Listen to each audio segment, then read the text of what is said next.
Hey! Woo! Oh, I can't dance. I can't dance, but who cares? Who gives a motherfucker? How y'all doing today? This stream is, by the way, rated R.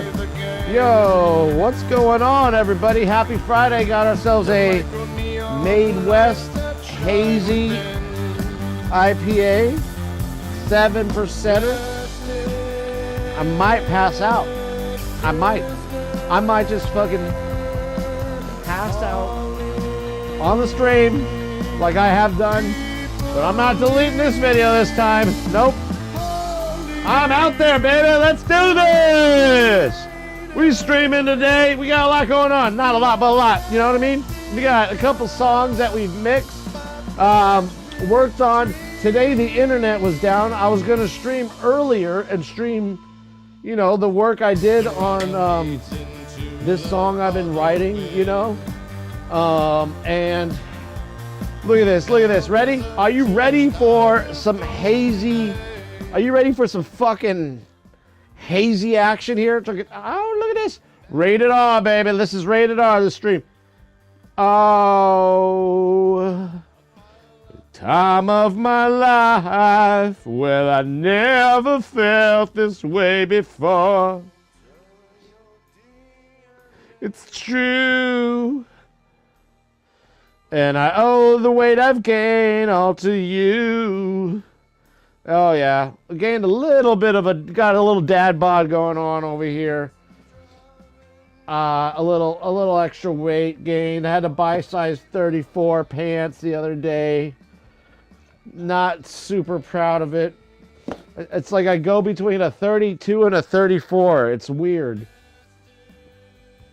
So I have both. I save both. I don't like give away my 32 size pants, you know. I'll get a 34, and then, you know, kind of alternate, because I can drop it just as fast as I gain it. It's so weird. Although, look at that. Before all those, look at that hazy, huh? No milk either. No lactose. Or else I will have. Well, IPAs are already like farty beers anyway, man. IPA farts are the worst. It's like not even like protein shake farts. It's like IPA farts, you know? They stink. They're very dank style farts. Dank farts. You know, it smells like you smoked weed out your butthole. It's weird. But yeah. So, yeah. Yeah, babies, let's do it. We're streaming. I hope we got look, I really want to have a follower, an extra follower. We got 23 followers so far. We gave a holler to those who have been a part of this and started following and all that. So I want to thank you guys for that, by the way. And yeah, I'm just excited for Friday. You know, excited. The internet was out all day today. Fucking Spectrum and their fucking internet sometimes, I'll tell you. But I mean, it's like either between Spectrum or Frontier in my area. And I already say Frontier was pretty non-existent customer service and just all around sucked. But I know like Frontier is going to be the YouTube TV. Like I think they got a contract signed with them. But once YouTube figures out how fucked up Frontier is, they'll be like, oh, we're going to switch over to Spectrum, I hope. But I do like Spectrum better than Frontier for sure. But, oh my God, okay, I didn't even take a sip of this. What is going on with me? What is going on? Let's take it. You ready? Oh, the foaminess. It's not there anymore. Still gonna smell you and drink you.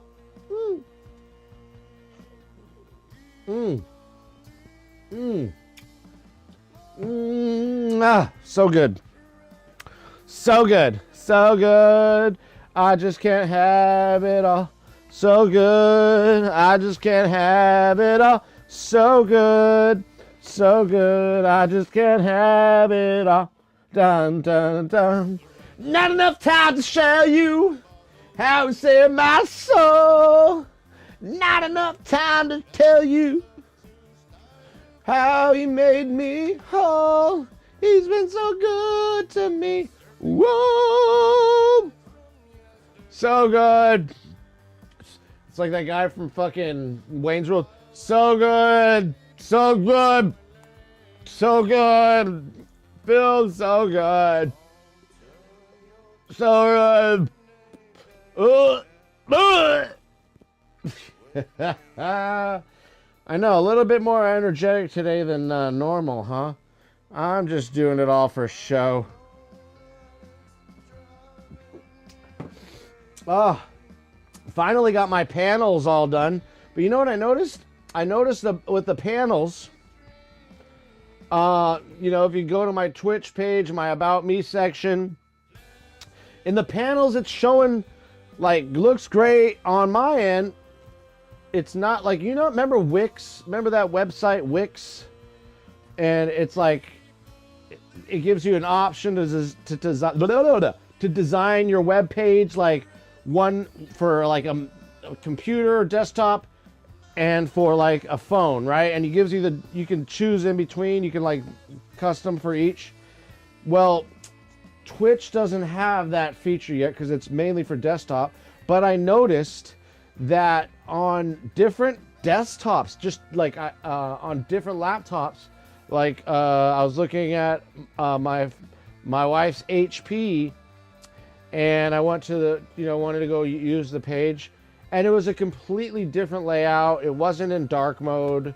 It wasn't like the black background the way I had it, and that was like kind of weird to me. And then my MacBook, my old MacBook, 2012, I think, that was showing some different layouts of my panels. I was like, what the fuck is going on?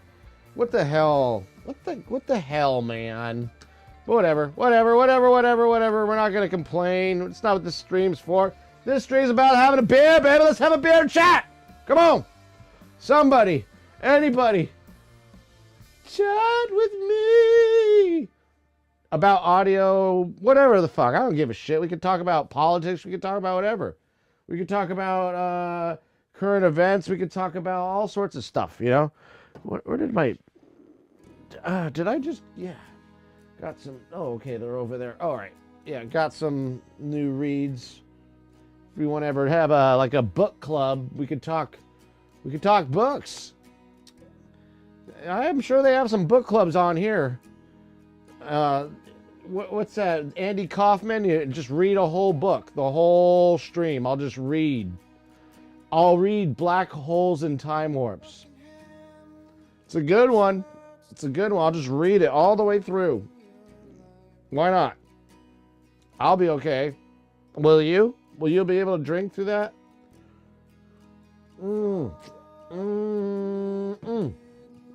So good, that hazy. 7%, I'm gonna be out. I might fall asleep right now. Oh, yeah, so what we got going, we got some chats we want to start doing. If anybody's interested in a little bit of chatting, yo, come on, send me a chat, send me a follow. We're at 23 right now. Put me in, coach. Get me to 50, coach. Put me in so I can play, coach. It's like the movie Lucas. Remember that movie where he's like some little fucking dude and he wanted to play football and all that shit, and he got fucked up, but he still got to play, and everybody's like, Lucas, Lucas, Lucas. It's kind of funny. Kid was like some kid, you know, grew up in a trailer park and all that stuff, and his dad was abusive or non-existent. I don't know what they were really like in that movie, Lucas, but it was like sad. You felt bad for the kid. He's, you know, he collected insects and stuff, and just had a really hard life, and just wanted to play some football. That's all he wanted to do. You know, like one of the rich kids, like the cheerleader that he had a crush on, she went and paid him a visit because he pity her. She pitied him, you know. So because that was his gift. He would make people feel bad. So he had the gift of pity. Not to say Lucas was like a psychopath or anything, but it was like a, you know, he was living in this rundown. Like there's some nice trailer parks out there. I've seen some really nice ones, to be honest. And then I've seen some rundown ones too.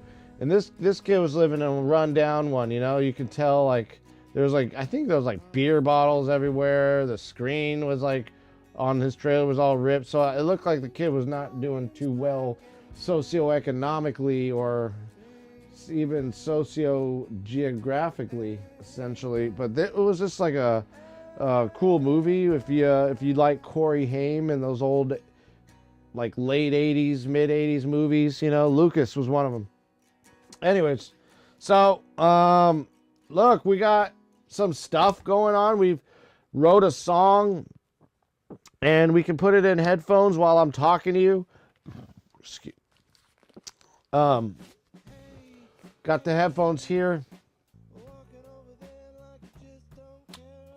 Okay, so let's see here. Those are in. It's interesting. All right. So let's get to it. Let's get to it. So let me show you real quick what we're dealing with here. Okay, we got that going. Let me just set up my headphones. Headphones set up. Okay.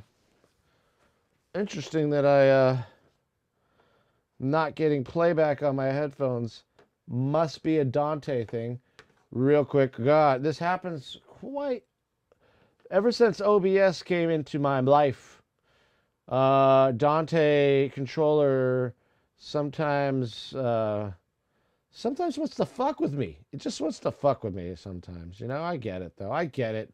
I mean, you know, I get it, Dante. You're a big boy and all that. Oh no, we're doing okay. Everything's okay. Dante's not fucking with me. Dante is not fucking with me. But let's check out. Let's see.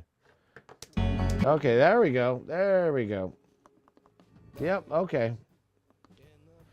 All right, so now we got everything going on. It just didn't have I didn't have certain things activated, but if you can hear a song right now, that's The Basement. Okay, let's drink a beer and talk real quick, cuz come on, I'm not going to get right into it.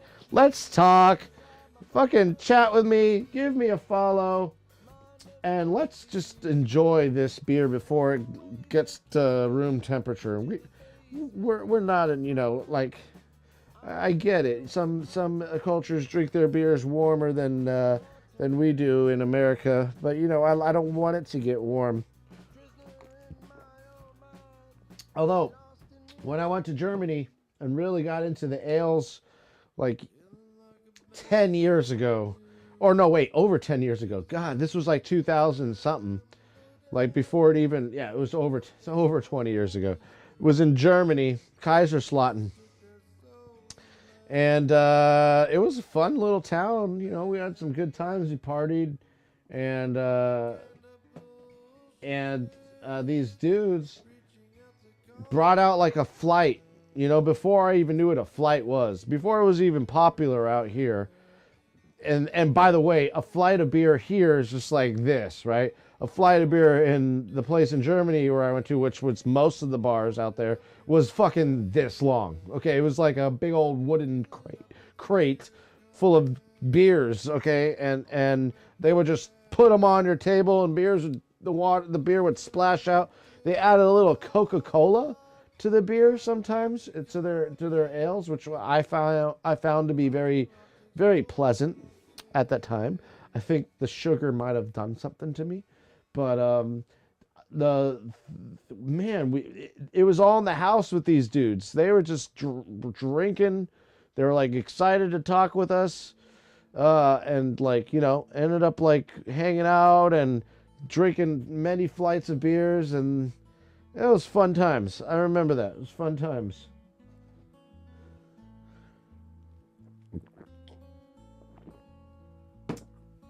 There's a lot more in that story that I won't disclose now because that would be a fun story to tell to 100 people. I'm telling you.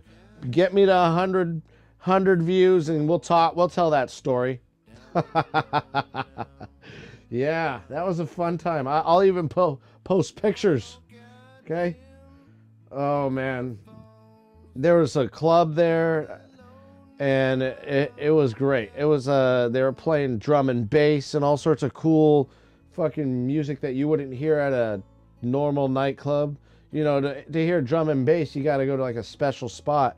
And there's some spots still rolling out here in LA area.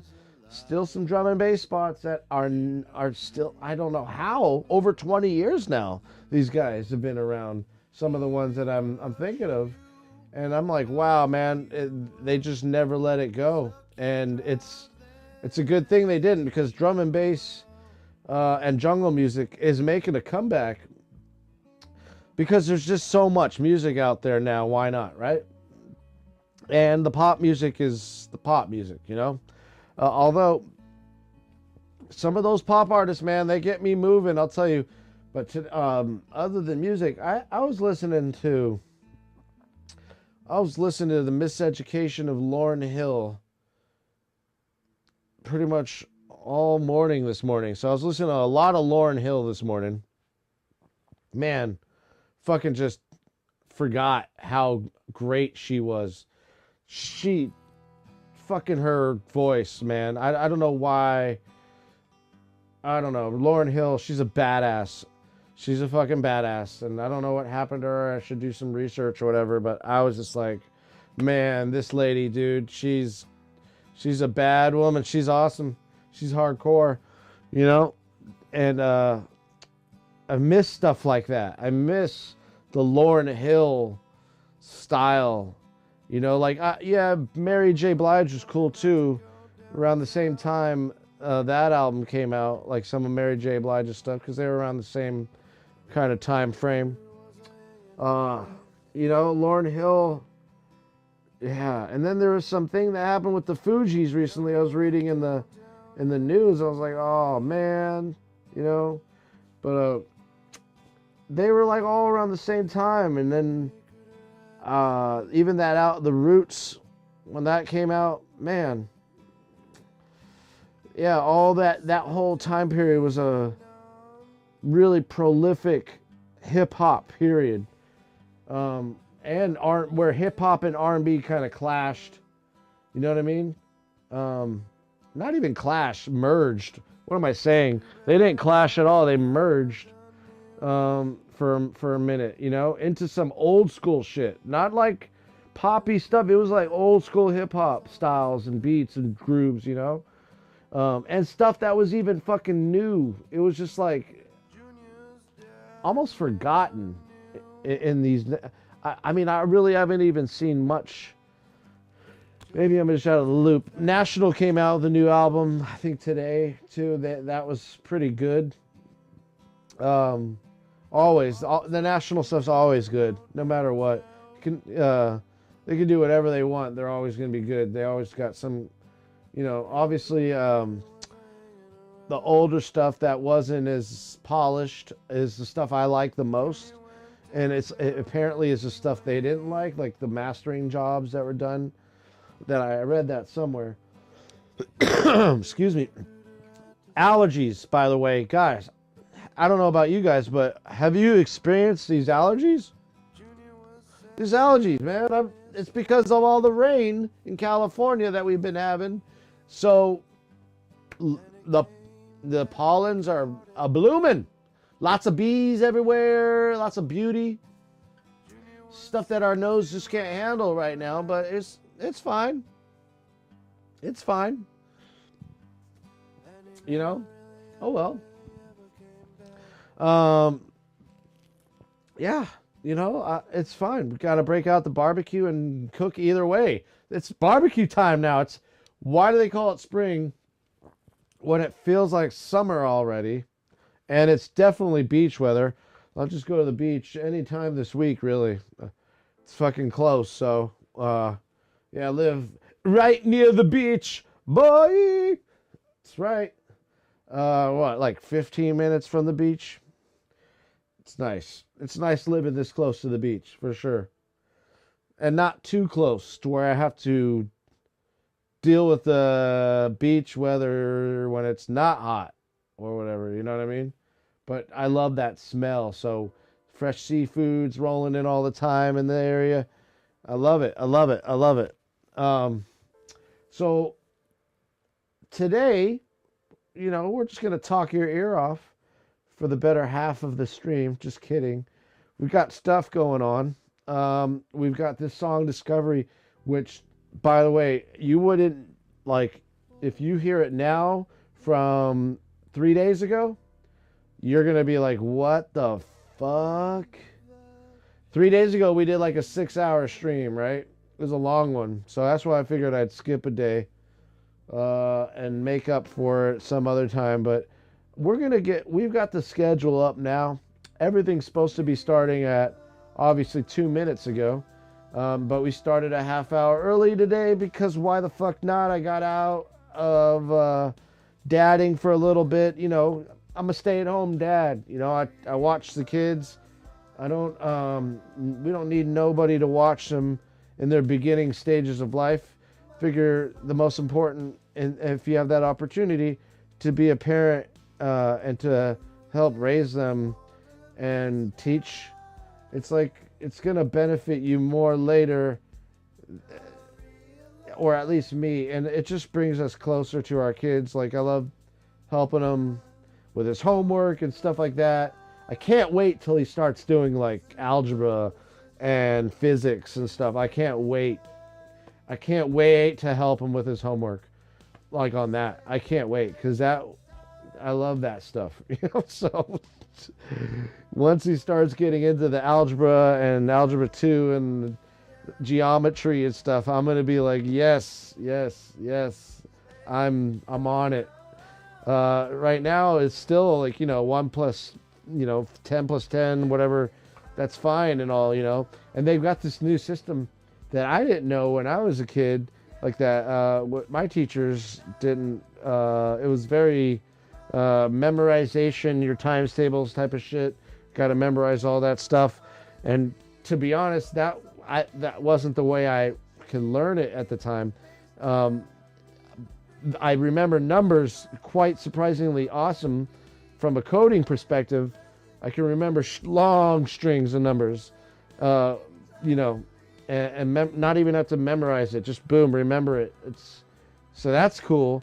But when it came to like addition and multiplication, I found like the base 10 system, which I never knew about. Like, I know it sounds so simple and like, oh, you never knew about that? Oh my God, why? Base 10, come on.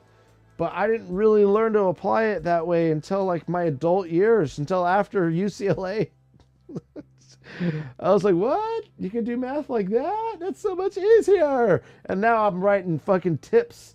When we go out to restaurants, I don't even need to think. I just, blah, blah, blah, blah. Base 10. Boom. And then take away and then add whatever, whatever is beyond 10 or before 10. You know what I mean? And it was just like such a, yeah, there's a couple more, I guess not a couple more steps in the process, really, if you want to compare like the other ways we were taught. But yeah, it's easier to do it in your head that way. You know what I mean? But I didn't know. I don't know. By the way, like one of my best math teachers, and even in high school, was this dude. He was, you wouldn't think he was a great teacher. He had very smelly breath. He had stains on his shirt. Didn't dress all that great. It was balding, these small little glasses. Just like all the things that would say this teacher, I don't know, but then don't judge a book by its cover, because that motherfucker was so influential, and I love that guy. I hope he's still alive. Probably not, though. I mean, it's been over 20 years, but God, was that guy, he would be there for you to answer any question you wanted. He would never get frustrated. And then I ended up being a tutor for his class because of that's how much he like ended up explaining things to me to where I could understand them. He was one of the greatest teachers ever, man. Cheers to him. Cheers to all the great teachers out there, because they have a hard as fuck job, man. They really do. They have a hard job, you know, really hard, and they got to deal with it day in, day out. Maybe they have their bad days some weeks or months, you know, maybe even bad years, you know what I mean? But for the most part, they are great people, and they are, in my opinion, the best people in the world to know, you know, like the best friend you'll ever make, you know, is a teacher. They're just great people, and I fucking love them so much. So fucking cheers to all the teachers, all the educators out there. Cheers to the teachers and educators. You guys are the most amazing fucking self-sacrificing group of people that I've ever known and had the pleasure to know. I'm about to tear, guys. I'm about to like cry because of this, okay? My glasses are getting all foggy. I can't see because I'm talking about how much I love teachers, because they're great people.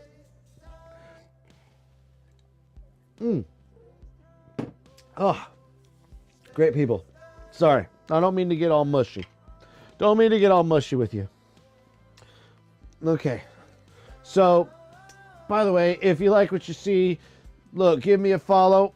If my panels are looking a little weird, on my end, they're looking fine.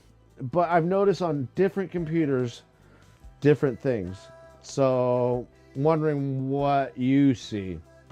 And if you're seeing what I see, which is kind of hard to, I guess, communicate across, especially when we're not showing each other what we see. You show me yours, I'll show you mine. No, but really, you show me yours and I'll show you mine. And we'll see if we have the same size pages, if the panels are growing right and all that, you know. Somebody's going to clip that right there. That's what it's all about, okay? So, by the way, what you're hearing right now is space time. Speaking of teachers, I've been so heavily into quantum physics.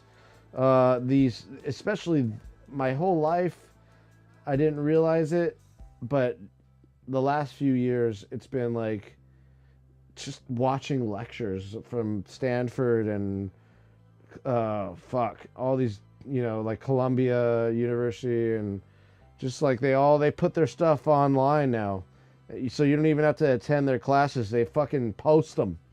If you look right on YouTube, they stream their classes. It's Leonard Susskind, you know, like streams his lectures, you know what I mean? And it's not like anything like death by PowerPoint type shit. It's him on a marker board making some weird fucking analogies sometimes, and you're trying to like, okay, I don't know what it is with physicists and apples. I don't know why. From Newton to beyond, they all love apples, and they use the apple explanation all the time. So weird. Anyways, this next song, American Made. Oh, this is my performer right here. This is where I'm on stage, got a whole band behind me, and I'm fucking losing it. Okay? Because that's what this song's about. It's just about losing it. It's just like we're all fed up with the wars. You know? Like, that's what my music is, man. I'm a war vet, okay? So I fought in combat. I know what it's like. I know the feeling. I know the whole coming home feeling, and I know the life thereafter feeling if you survive. So as a survivor, I write music, I'm creative. I want to like just express myself that way, in a non-violent way, through music, through the arts. A lot of veterans, a lot of programs, a lot of people who are suffering from trauma, not only are veterans, can find a lot of use in the arts. that's, mental health is, it's one thing. We all have our mental health to be accountable for, and we all need to take care of ourselves. And there needs to be more services out there to make it like an annual checkup at the doctor for a physical. Physical and mental health are like just part of the whole holistic approach of general well-being, not only physical but mental and spiritual. Not saying you have to believe in God or anything, because I certainly don't know any of that stuff. Don't subscribe either. Just more or less an unknowing, petty human who can't make such claims. But spirituality is different than religion. Spirituality is really if you want to give it one word, I would say spirituality equals connectedness. And that's the one word, connectedness. Connectedness is what we are. It's quantum entanglement, guys. Okay? If you want to go from spiritual and explain it from a scientific perspective, spirituality is quantum entanglement. How you are entangled with the particles that surround you. Okay? Like the trees. When you read, when you may have read Henry David Thoreau's works, or the Book of Walden, like when Henry David Thoreau, one of his famous quotes is, when he was out in nature, he's a transparent eyeball. That stuck with me for all my life. And Ralph Waldo Emerson. But the transparent eyeball analogy to their understanding of the natural world, or not even understanding, just their oneness with the natural world, which I guess converts to understanding in a sense, is so pure quantum entanglement. I can't even.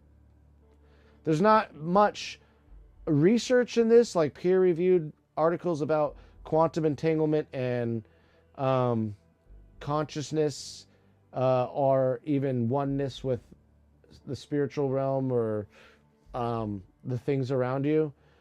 But it is an enlightening concept, so that's why I like to use entanglement, because there's no air, there's no empty space even between me and that tree over there. It's all connected through these quantum fields, and the fields, they exist everywhere, right? And they are putting, we're in that superposition in the state we're in now. And so that tree is in its superposition, whatever makes it up. And so there is a oneness, there is a connection. So I wonder if that's where like telepathy or teleportation, or like that idea of moving things with your mind, I wonder if there was some quantum understanding. We can't move things with our mind through telepathy or anything, or any of those ideas. But when you think about it, manipulating the physical world by understanding the actual physics at a quantum level, man, you start to rethink, or even just kind of revisit those ideas of telepathy, which I don't believe or subscribe to, but it makes for a great story, which everything now has been, like everything, everywhere, all at once, was, about the multiverse theory. Sadly, guys, the guy who came up with that, Hugh Everett, he was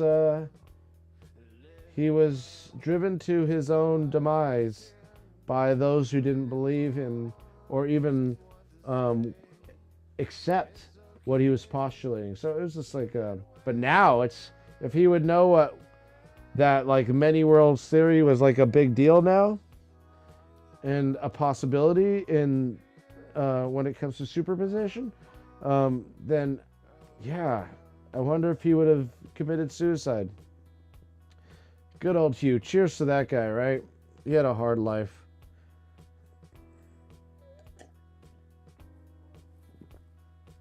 Ah. So, you know, this song right here, South to North, that you're hearing, it's kind of low, but so I can talk over it. At first, it was written for a friend who's living in Santa Cruz because he wanted like me to send him some drum samples for a drum library that he was creating, and they didn't get used, or the project never occurred, one of the two, and so I just used what I recorded to make this song. I was like, well, I haven't heard back in a while, so I'm just gonna use them because I mean they're mine, so why not? So I used my favorite loop out of all those and created this song. So the drums are actually, when I was like even more basic than I am now, and I used them to I looped them and just had that whole loop playing throughout the song because, like, what's his name, Deadmau5, he even said it, like, when he writes a song, he doesn't really care about the beat that much.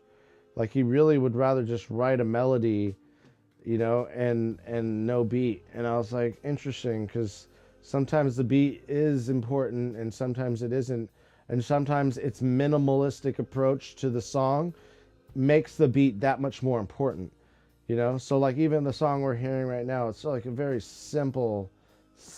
I just wanted to like roll with the fucking background vocals, you know, because the background vocals throughout this song, It's Up to You, are just kind of constantly going, like looping, you know. And here there's some variations of it. It's not just a loop, you know. There's a little bit of variation going on with it, but anyways, yeah. So that's, hey, if you guys, by the way, are watching and you like what you see and you just want to chat, I'm right here. My beer's almost gone. Sadly, I might grab another. I'm not certain on that, but I probably should, you know. I figure about 30 minutes into the stream, we'll start getting into the discovery song. So this song is a song that I wrote. Let's take these headphones off now. The Discovery is a song that I wrote that wasn't completely inspired by many of you who I watch. There are so many good streamers out there that just so natural and happy and likable people, and they put their stuff out there and they really communicate with their chats, and they really are just doing so many different things at once. I especially like those who do the gaming, the music, and other things, like just the multifaceted streams. So I'm going to end up doing some of that, like cooking. I want to get a few more viewers in here. Probably once we get to 50, I'll say, hey, you know, let's do some cooking. And we'll go into my designer kit. Like, I got a kitchen I built, you know, we designed it and all that stuff. And, you know, we wanted to, there's two places in the house that we love, right? You know, well, for me at least, is the studio and the kitchen. Like, those are in the backyard, you know. But like the kitchen, when I get in my zone cooking, I get into this zone. You know, I work for some fucking high-end, some Michelin star chefs at this point. And so I remember that experience was just purely a sponge, like soaking it all up, you know. And then I got what I needed, and I fuck off. You know what I mean? So that's like, yeah, because I was, what, 2 years of that, and I was like, no, no, no. But once you do 2 years in the kitchen, you can learn so much in 2 years in a kitchen, especially if you're working in like a high-end, you know, 5-star kitchen, which, by the way, any of you, if you really want to learn how to cook, you can do that. You can go volunteer in these kitchens, and hey, you're going to not get paid for your work. And it's a lot of hard work at first, but then they'll hire you if they see that you're doing a great job. And they're like, yeah, now we'll hire you. That way we can yell at you. Get yelled at a lot in kitchens, I'll tell you. They take you into the freezer and they yell at you. Why? I don't. I think they need to cool down. But they do. It's a very common thing to take you into the walk-in. Fucking just, you gotta just take it like you're in the military. And none of those motherfuckers were in the military, so it's even more humiliating. You still gotta bite your tongue because they know. They're like, haha, since you're in the military, you think you can still talk back? And they're like, no, that's part of the game, dude. You just chill, fucking take it. And if you have anything to say, then say it. And sometimes they'll give you the option. They'd be like, so what do you got to say? And then, boom, just unload. And when I did that once, like, I was unloading on the fucking head chef while somebody actually walked into the walk-in. But he gave me permission. He's like, so do you have anything to say to me? Do you want to get something off your chest? And I was like, boom! And fucking somebody walked in right at the moment. And that was the moment I knew I was going to lose my job. If it was just between me and him, it would have been fine. But somebody walked in and saw him getting smashed by me. So whatever. He asked for it, though. He wanted me to do it. He's like, come on, tell me what you're going to say. I was like, okay, you fucking asshole. I don't like being treated like a motherfucking bitch. You know? I was like, fuck, you know what I mean? And somebody came in there right, and I was like, as I was like in his face about it, and it's like a Seinfeld moment, you know? It's like, oops, okay. Head chef's getting his ass chewed by one of his subordinates. Okay, yeah. But he asked for it. He asked me to do it, so I did it. I would have been quiet the whole time. Yes, chef. Yes, chef. Hands behind my back. Yes, chef. Yes, chef. You know what I mean? But he asked for it. I think he wanted to get that out of me so he could fire me, though, you know? And then when he fired me, he said, by the way, don't apply for unemployment and don't talk anything about me or I'll ruin your career. And I was like, okay, motherfucker. Okay. Mm-hmm.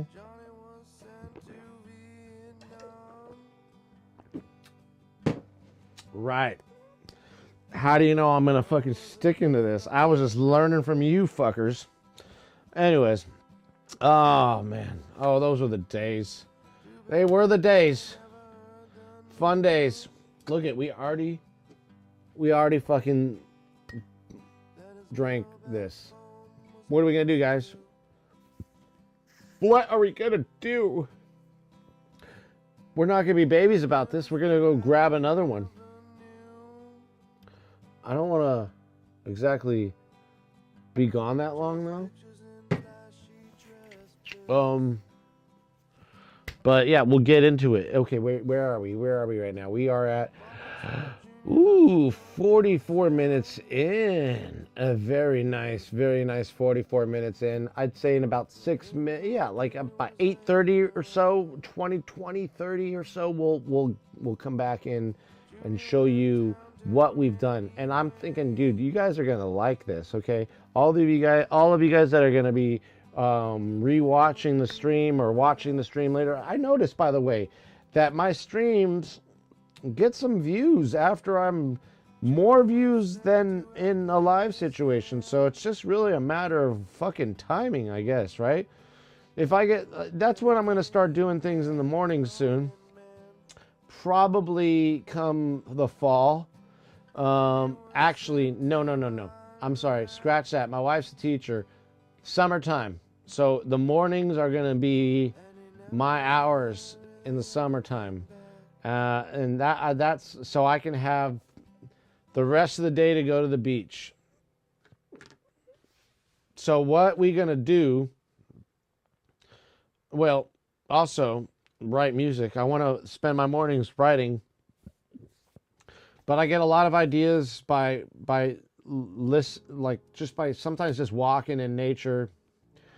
The ideas don't really come like as a song there. They just clear my mind when I'm doing those things, so that when I come to the studio, my mind's just clear, because there's a lot of things we can worry about. You know, there's a lot of stuff we can just worry about, you know, and you could write a song about all that shit, right? But what happens when you don't have a clear mind? All that shit actually prevents you from being creative. And so, like, getting a good bout of sunlight during the day and getting a good just overall experience with your friends and families, your loved ones, the ones who count, at least, right? The ones who are involved, right? When you get that experience and it's fulfilled, you can move on and write good music or cook good food. You know, I can never, like, cook when I'm angry. As a matter of fact, when you're angry and you cook, the food tastes like your anger. It's same with the music, right? But music's a little bit more forgiving on that approach. That's why we have death metal and stuff like that, right? Because it's about, like, kids who couldn't express their anger other than through that music, right? So that's where that death metal and all the metal stuff, especially the death metal, came into play. I think a lot of it came into play because you see it, especially like in certain communities, there's more death metal. I'm not joking about this. You go to certain communities within just even California, and some communities are more death metal influenced than others. Some communities are more folk influenced. Some communities have more hip hop influence, and which is a telltale sign of not only socio-demographics, but what the music does for your like, not for your community, what you interpret from the community you live in, from the culture you arise in, what that has to do with death metal and the metal, like, genre in general. Some of it, like your John Petrucci, your Dream Theater style metal, that prog metal and all that, is more like wowing you because they're educated and they can fucking play every single thing on the fucking fretboard, and just everybody can, it just blows you away, stuff that you can listen to every once in a while. But like the death metal stuff is more like, I'm fucking angry and I'm gonna release this somehow. And so that, like with everything, like with hip hop, with folk music, actually folk music, like I would like to consider hip hop urban folk. Not so much death metal, because it's not as, it doesn't transcend across I want to say different varieties of communities, but hip hop transcends, and it has kind of a common theme on the backbone. You know, it's about struggle in a community. So death metal's about personal struggle, you know, like this personal I'm angry type shit, and you're getting it out. But hip hop is about a community struggle. And so that's where it ventures into the folk realm, because folk music is all about the community you're in, you know? It's a derivative of the community expression. There's subtle differences that I've noticed, and we can really talk about this in our chat. This would be the perfect subject matter for a chat. Because I would love to hear some of you say you're wrong, and or you got a point, or maybe rebuttals, or just different point of views would be really good on this subject matter. Really good. And I would love to hear what many of you have to say about it. You know, I'm all about listening, and I listen. I try to be a good listener. I always try to improve. As an introverted person, it's a little easier, but like, yeah, it always has room for improvement. You know, when it comes at a small talk, I kind of maybe get a little tired and saw that comment type of thing. But when it gets to other things like really deep subjects, then I'm kind of more involved in that. So, but hey, we are at our 8:30 mark now. I talked for 7 minutes more than I should have. Gonna go grab a beer, and we are going to get to this. That's what we got here. Look at this. We added some stuff here. We added actually some MIDI instruments, if you can see. But look at that. We added 3 MIDI instruments. We added some choir, boys choir, some mms in the adult choir to get lower notes, and the mms are really good for low notes. The ahs are really good for gaudy, like 10cc, I'm not in love style notes. And then we put some cello. I'll get back to my explanations of this for a minute, but I want to talk about the cello real quick, and we'll come back to it. When it comes to plugins, like I've used the Equator from the Rolly, and God, like if those strings are badass, right? Like especially when you can slide the reason I bought that Rolly was so I can slide my finger from one end to another, and the pitch control is amazing. You know, so I really wanted a continuous pitch, like, you know, raising or lowering of the pitch type of thing. And I wanted to do it through the MPE, which Studio One is MPE compatible, which I think Ableton is. I know Pro Tools isn't, at least at this point, from my understanding. Studio One got on board. There's other programs like Bitwig and all that, and I think maybe even Cubase, which are MPE compatible, and maybe many of the new DAWs now have upgraded. I know Logic is as well, but MPE was a new type of MIDI protocol that operated over 16 full channels of your MIDI device, which every MIDI device comes with channels 1 through 16 for its parameters, right? And so what MPE does is it uses those 16 parameters for different functions, like pressure with your finger pressing on the note, for sliding, for the minor nuances in your touch, right? And what your finger can do to manipulate a note, right? And even like vibrato and stuff like that. So it was just a genius way, and Rolly was one of the first, if not the first company to market that idea, which many DAWs didn't, other than Logic at the time, didn't adopt. Studio One had enough comments in their FAQ, which they actually update based off of what people want. This is the only DAW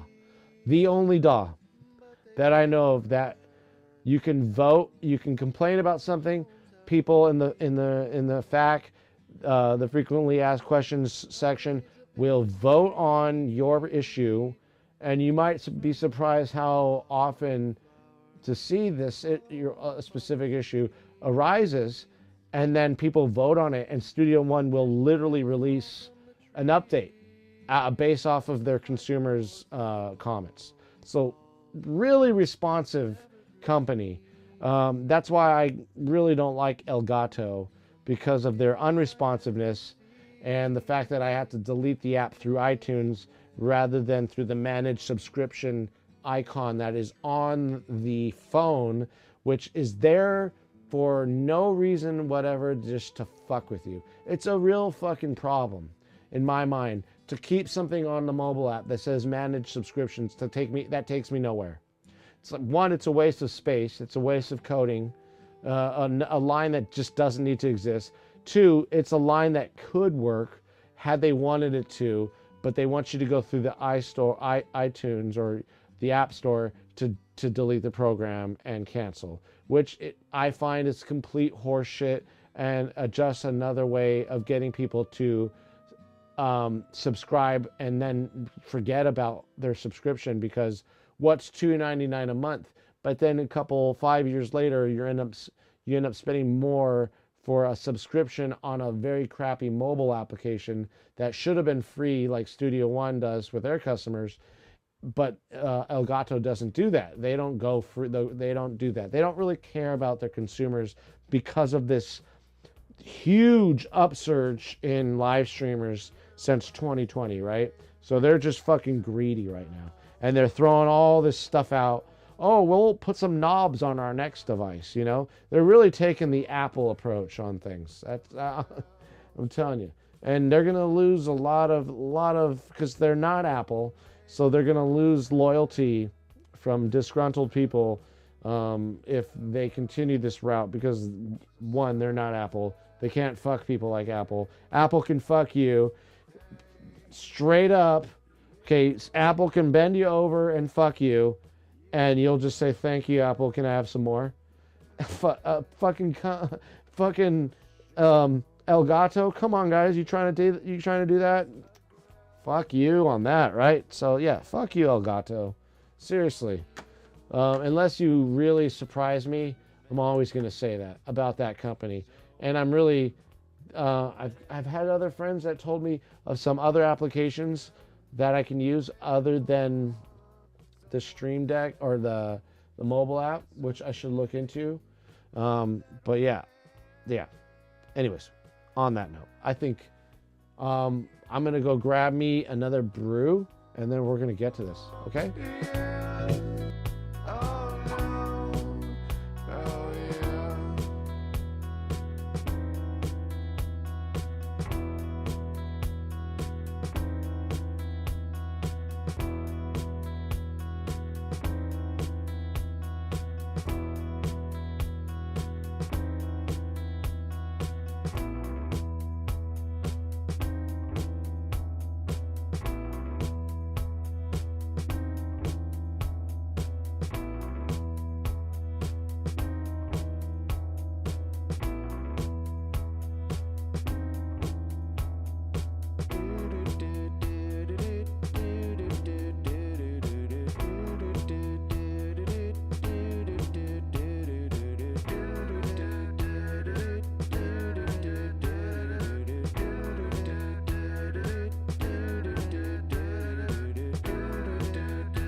Generations of war bring it all down. Sip the sweet tea, claim kindness. Yeah, boy. All right, let's get this going here. Be right there. No different from the streets or the schoolyards. The zealots profess love, home, their hate,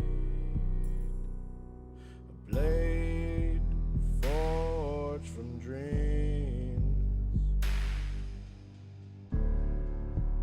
American made.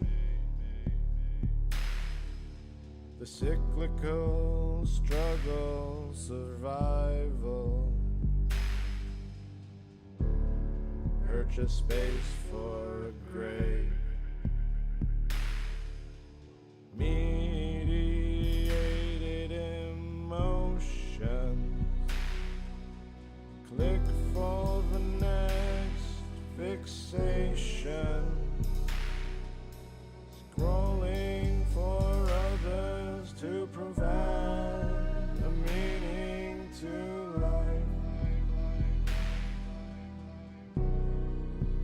Meaning to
The spaceship is coming to a solid stop. Dude, this is... Love this. And if somebody asked me what my favorite song is, it would be this one. I love this song. It's just fucking... hits me. Hits me hard. Anyway, so... guys... give me a follow. 23 out of 50. We're behind schedule. We're not behind anything. I mean, I don't know what it's like, but after hearing all these other people talking, I got my follows in the first month. I got 50. I got 100 my first month. And I was like, what did you do? And like, it was like cross-platform stuff. A lot of the people. A lot of them, already had stuff going before then, So, I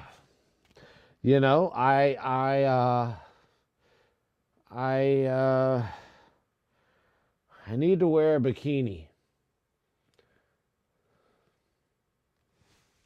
Just saying. If I had a bikini on,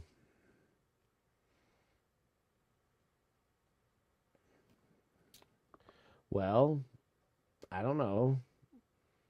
Would you watch me if I was wearing a bikini? Showing off my body. So that's what I should do, guys. I should probably, the next stream should be in a bikini. Don't tempt me, but one day I think I'm going to do the bikini thing. Or a Speedo. Something. Just prolific. You know what I mean? It could be anything. I don't know. Bikini underwear would look good on my hairy bod. Really would. Hairy dad bod. Oh. So, yeah. Okay. Gonna throw up now. Whew. Anyways. Oh, okay. Man. That needs to come with like its own sound. Like remember that TV show? I don't know if you guys are old enough. The Current Affair. It was like a that like every time you see like my face like cut in like so that's what I would do if I didn't know you. But I do like to know you sometime, you know? Allergies, guys, don't worry. I'm not going to get you sick, okay? So why not just come on in? Give me a follow. And we'll fucking call it a day, okay?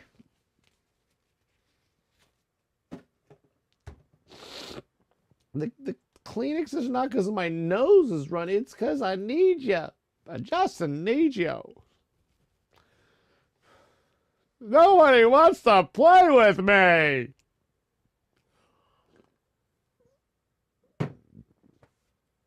Okay.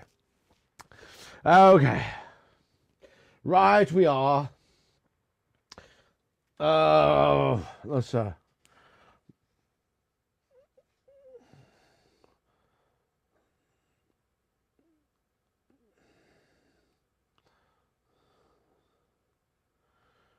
okay.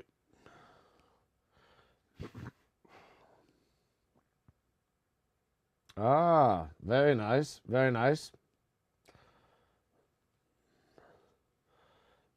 Oh.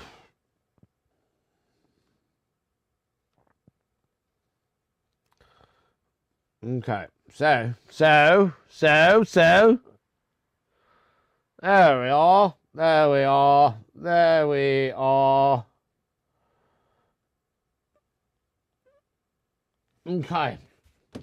So, should I cut the British? What should I? What should I do? Should I do? What should I do? Should I clean these glasses off first? That's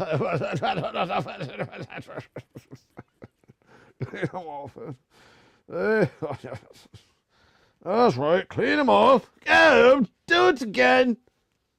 Go, do it again. If you can't clean your glasses, you can't look at your computer. How can you look at your computer if you don't clean your glasses? You, yes, you. Stand still, Harry. Let me clean your glasses for crying out loud. Laggy Haggy, been up in here. What's up, homie? What's up, homie? How you doing? We rolling, say, look it. If you can want to hear what I got going on here, it's Beer Friday.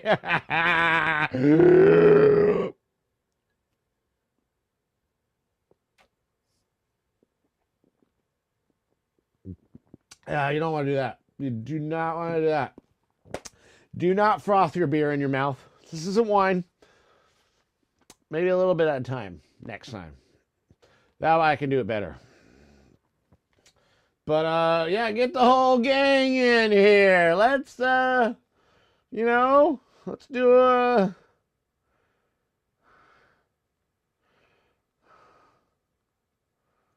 Oh, I don't know. I don't know.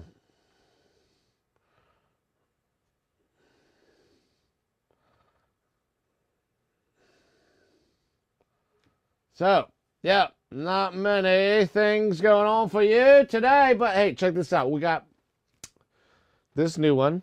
Okay, it's coming through. Let's find out what we're gonna send, where we're gonna send it. Right? We've got a song that I think you'll like. We worked on it last few days, but like literally, I come in the studio during the streams. Right now, it's been like my only availability. You know, being a stay-at-home dad and shit, right? So it's kind of hard. And dinner and all the other things that you got to get done that I want to be a part of. And then we come to the studio and we knock out a few hours, and then during the times off, which will be soon, we will start having that morning slot real soon, real soon. Really soon, the morning slot will come in. But let me show you guys what we got, okay?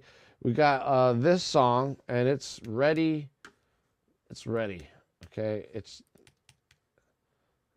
oh, where did what? Hi everyone, hi. What's going on? Yeah, I'm so oh jeez. Flockwind Featherwing, how you doing there? How you doing, Flockwind Featherwing? Hey, Flockwind! That's right, my buddy. So, okay, let's just, let's go, sister. What is a, okay, goose. Goose. Is that a goose? Looks like a goose. Or it could be a skunk. I don't know. Or it could be a Captain Hook's hook, maybe. I don't know. Could be one of the three. My eyesight's terrible in this, with these emojis and stuff like that.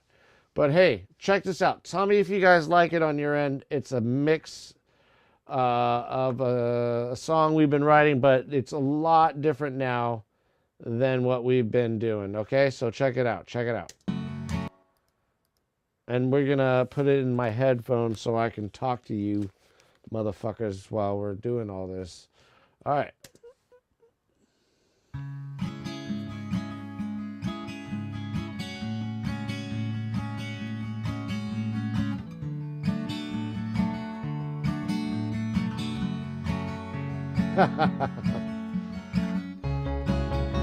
Like, yeah, that's funny.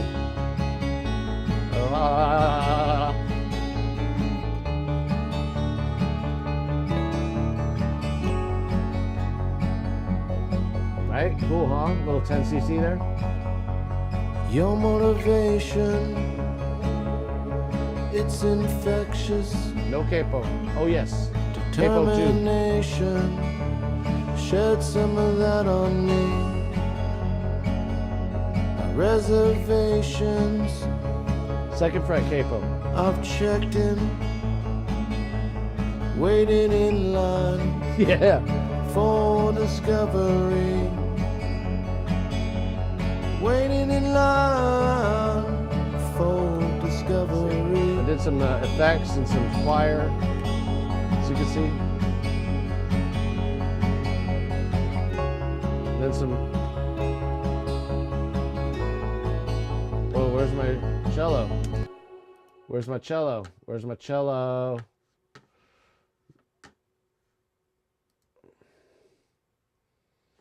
Where's my cello?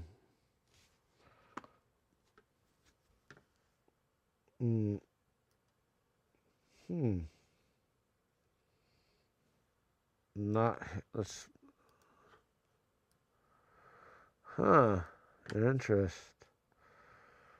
Interesting. Okay. We have a cello in there. That was the whole purpose of my life just now. That I was building you up to, and then all of a sudden the cello's not playing because I might have to restart Studio One for some reason. But let's, it's no, it's no problem. It's no problem. No problem at all. No problem at all. No problem. So yeah, we'll do it. We'll do it. Capo 2? Yep, Capo 2. Cello. Aha. Yep. Yep. Yep. Yep. Yep. Yep. No. Oh, stop it! No! Ah, stop! No, God, no! Ah, no! No! No! No, God! Ah! Oh, God! Just get back to your normal self, Nick. Oh, I enjoy these days. I enjoy the days where I get to go in front of multiple cameras in my own home to share with you my life and mannerisms. It's fucking, it's great. It's so great. It really is. By the way, you're great. All of you. You guys are totally great. Okay? You're gravy. All right? And being gravy is good because it's so lovely. You know, it's gravy, baby. Excuse you. Yeah, we burp in this stream. This stream is rated R, okay? Rated R for ridiculous. All right, let's check it. Oh, there we go. We got the sounds back now. Let's see if that... Oh, there we are. Oh, that's very nice. That's very nice. Okay. Let's see. Were we at violin or were we at cello? I don't know, but let's just see, okay? This is what we're using, by the way. A very old plugins, over 10 years old. It's East West Symphonic Library, Symphonic Orchestra. As you can see here, East West is the Symphonic Orchestra. It's East West Symphonic Orchestra. I'm walking around and I'm not finding any other good plugins. So, Christopher walking around and not finding anything. Not knowing who I can push off this boat. Hey, I see wood.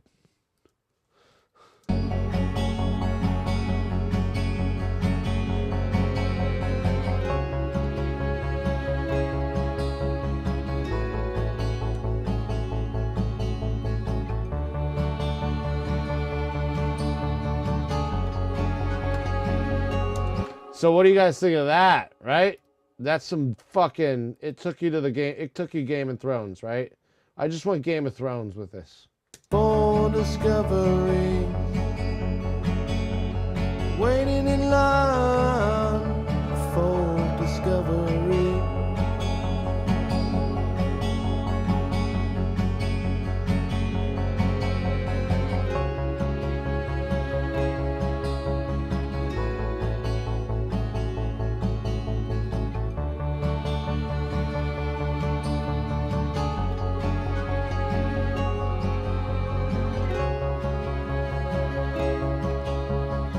Now, I'm wondering, can the cello be bassier? Just a hint. You know how cellos have that warmth to them. And so, I want it to... Where are you at, Neve? There you go. I want it to be warm. Like, really warm. You know, it's really cold when you're walking around. Okay. So, warm.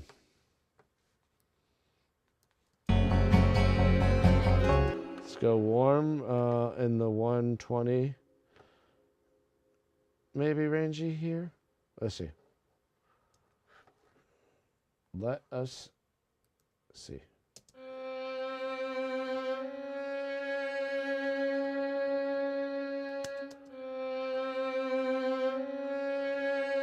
Okay, it's warm.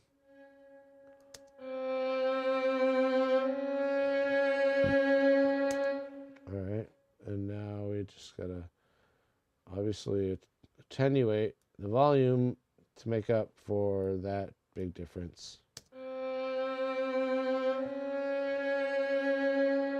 That sounds very nice and realistic.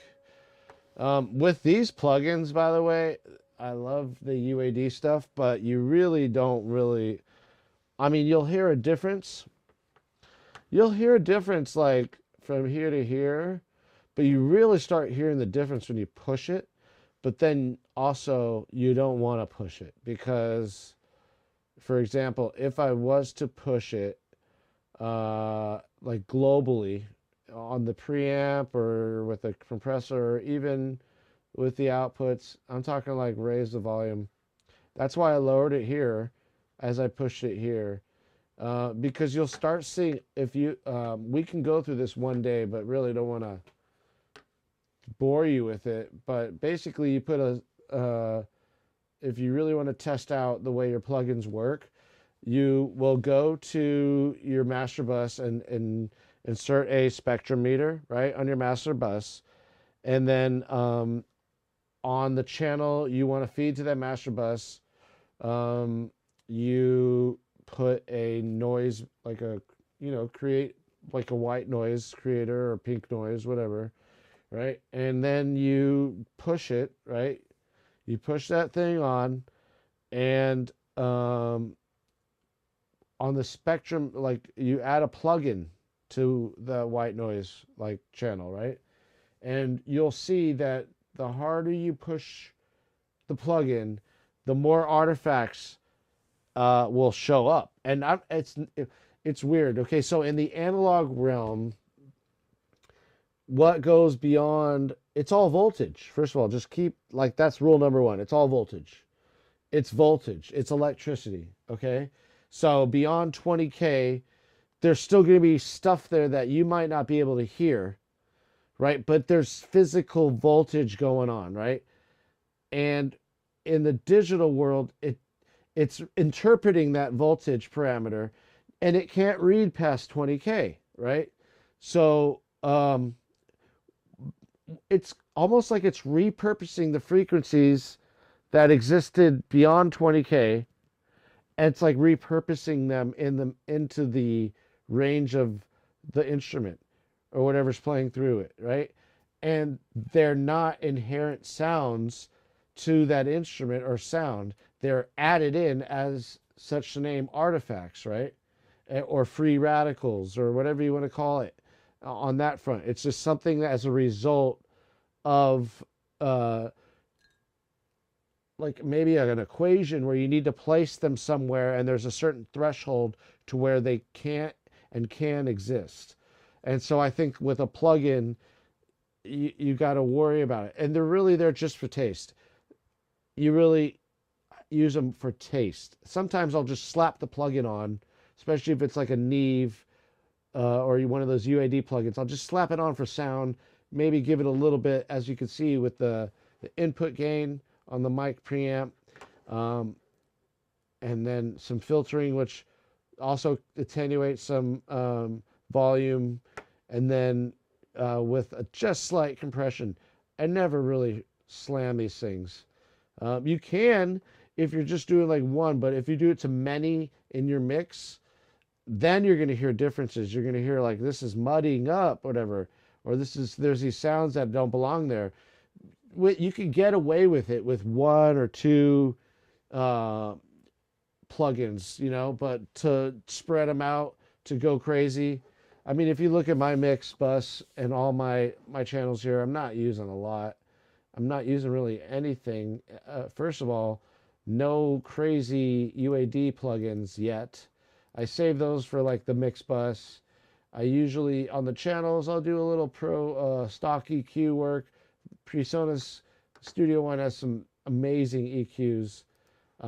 They're super. I mean, I haven't used anything. I've used many, and I think these are great. So, and then like with the cello channel, I added a Neve UAD plugin to individually add that sound to what I wanted from that sound, which was warmth, which Neve is synonymous with warmth.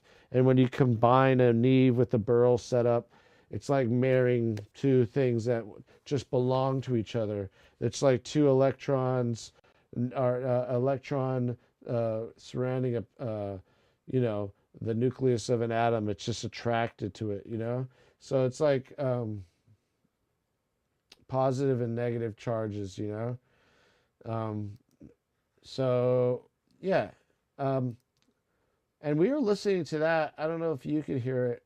Probably may or may not, but I'm using the SonarWorks Reference 4 plugin for all of my, as you can see, I have it calibrated to my 6332s once I click on my dangerous monitor outputs.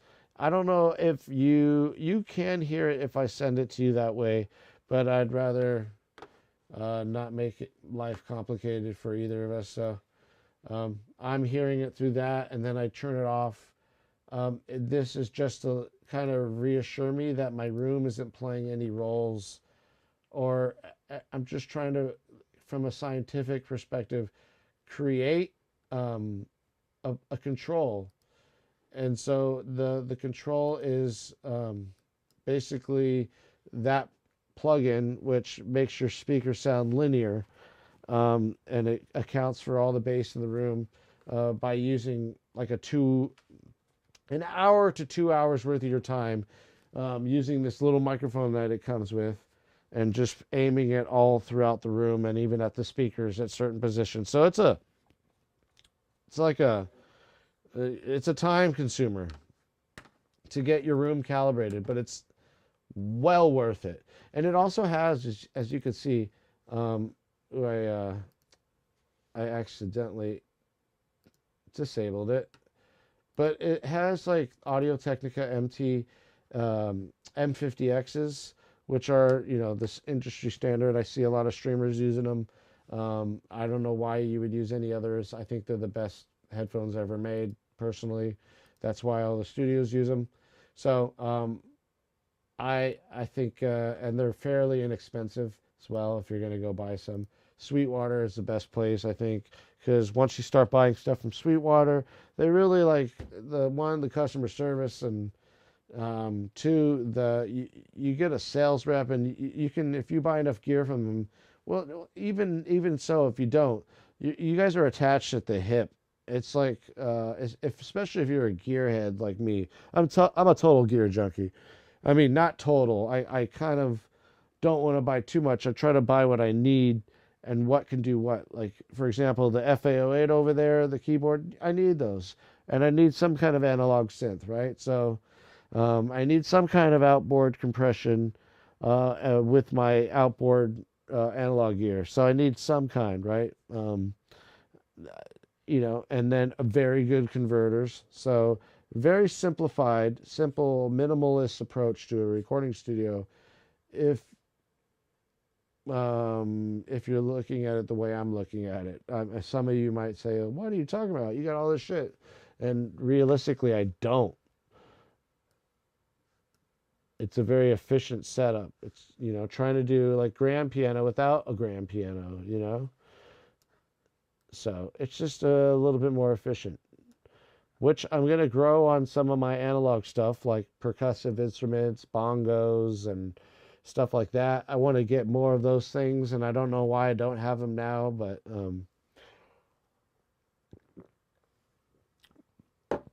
this is what the stream's for, and I think that over time, many of you guys can help me out with that, you know?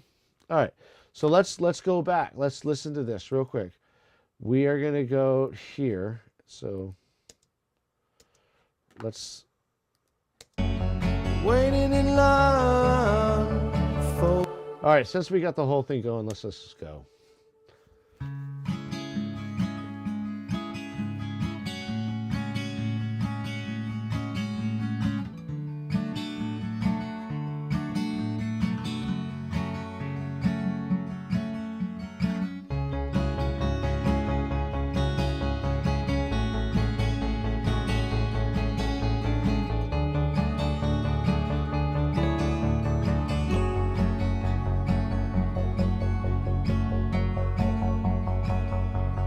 Your motivation, it's infectious. Determination, shed some of that on me. My reservations, I've checked in waiting in line for discovery, waiting in line for discovery.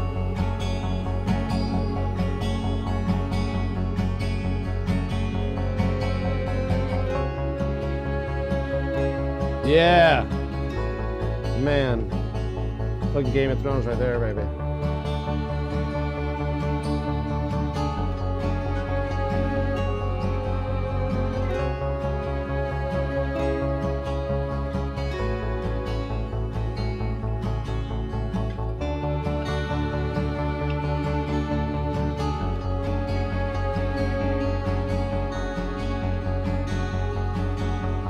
Can I fill in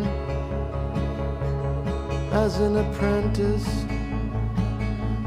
Can I start to work the line with you? Forgot to mention that I need this. Wanna learn all I can from you. So good, man. I wanna learn all I can from you. Wow, that's I awesome. wanna learn all I can from you.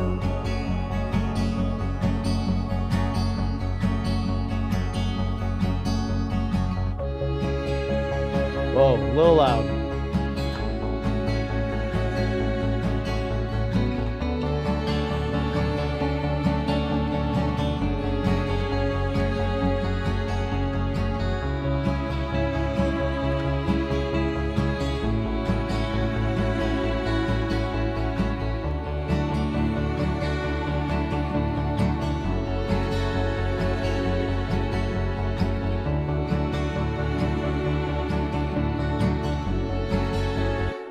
Right there needs to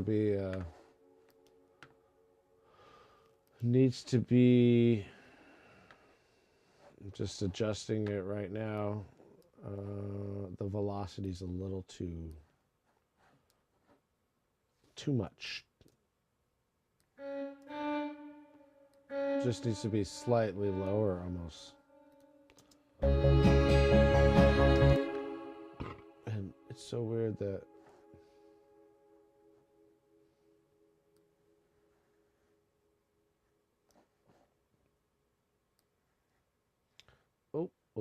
oh, sorry. Oh. You know, I'll be seeing Hassan be doing that. Hassan probably could be fixing his screen in the middle of his streams. 30,000 people watching. So who gives a fuck if I'm doing it? Who gives a fuck? Hassan can do it, so can I. So, check it out. Oh, there it is. There we are. Okay, look at this. Now, I just wanted to lower the velocity of those notes being played, as you can see above here in MIDI sphere. Look at those beautiful sets.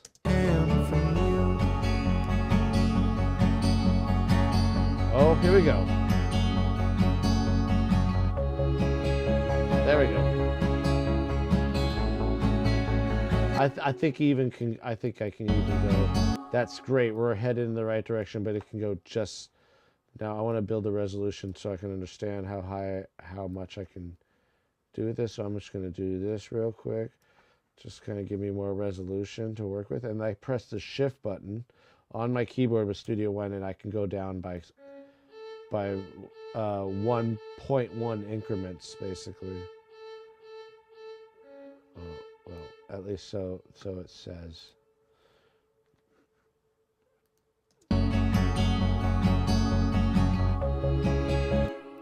A little hot.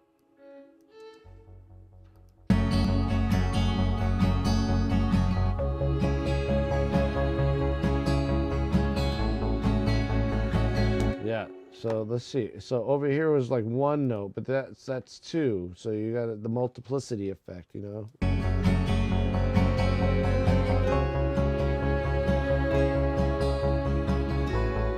I mean, let's see how this would be just a tinge lower.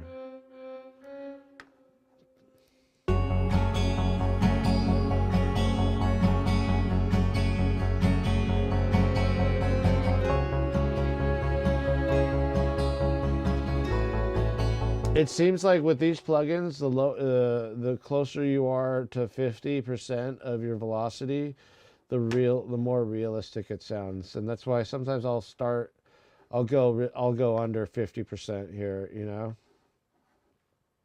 But yeah, I just feel like with the plugins, especially strings, you want to try to hit it at a low velocity. Because like classical music in general is not like that unless you're like rum dum dun, and they're actually kind of hard to play physically. So to put that much pressure on the note is unrealistic, and so you know, that's kind of where the Rolly came in, which I loved.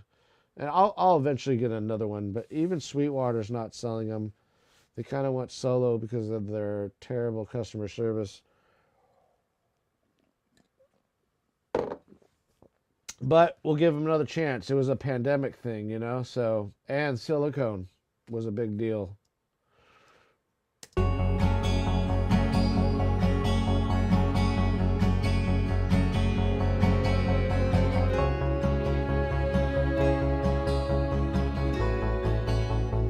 I think I can go just a hint higher on that.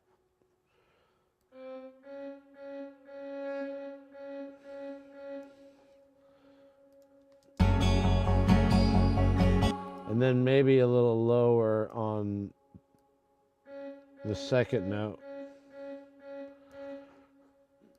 For discovery.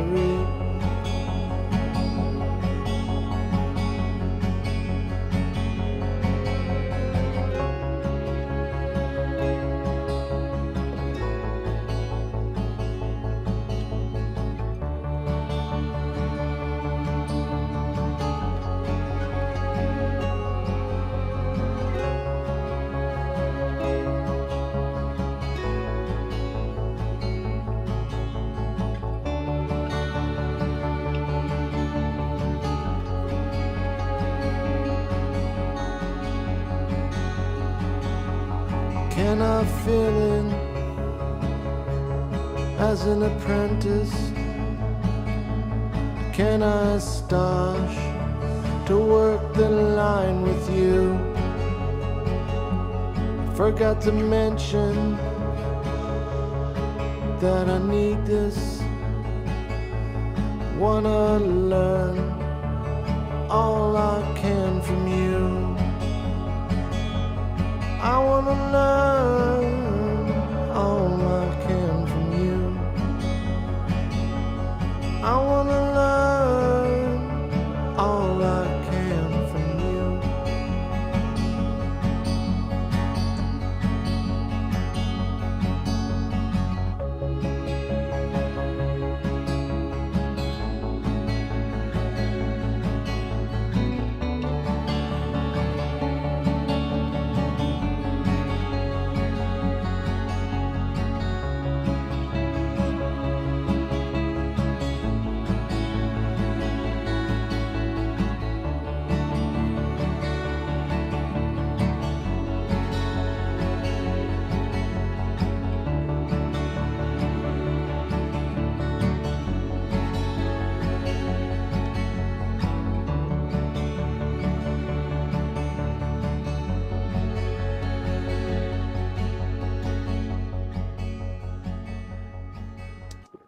Kind of an abrupt stop on the cello, but this song's ready to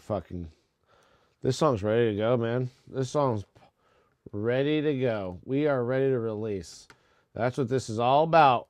I mean, last time I said that, right? But I didn't realize how much more it needed after I did master it. I went through a whole process. I'm like, you know what? This song is so cool with the electronic. I even did like, oh, should I just do it like with this song, I was like, should I just do an acoustic version of this song?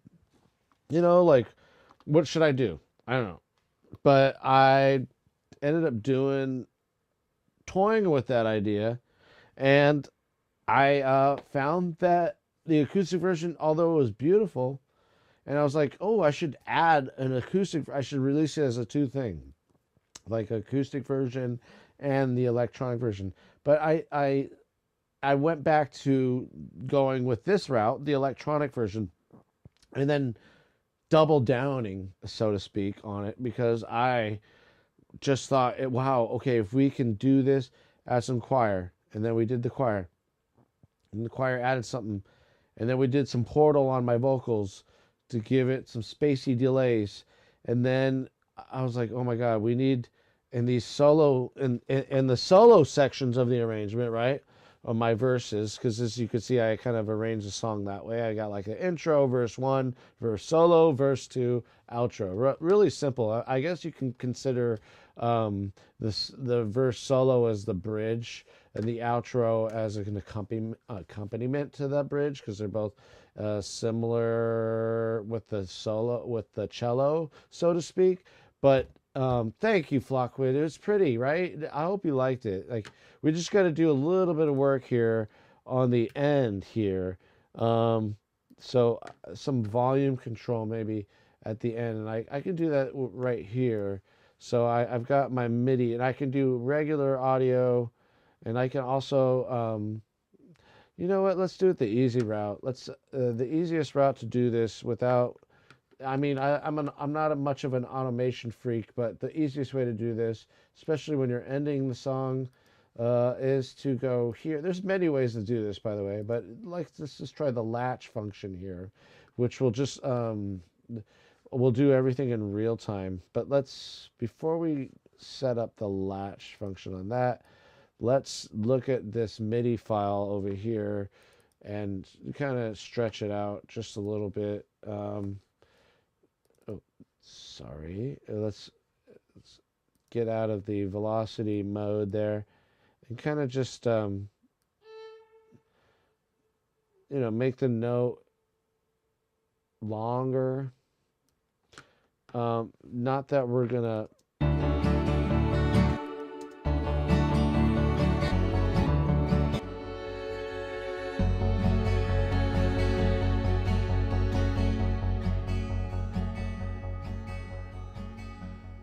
Interesting. So just by doing that, it basically the extent to which that note will play anyway. I was going to just fade it out, but I don't think I need to do any of that now. Sometimes I guess it's just a matter of doing stuff like that with the MIDI note, just stretching it. But we'll go back to this area here and just turn that off. But what I would have done is I would have put it on latch mode, right? And then just move the fader. And there you go. We can practice that real quick. I'll show you just exactly what I'm talking about. So I'll play the song.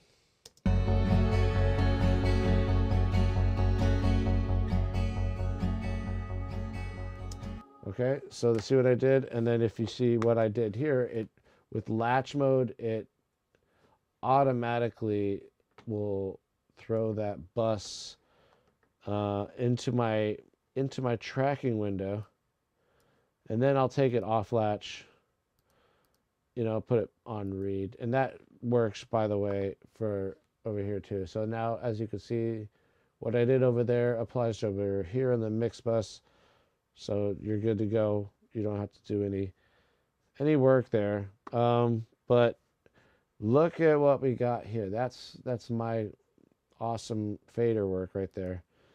Okay, as you can see. And then it might be cool to do it this way anyway, since we did it.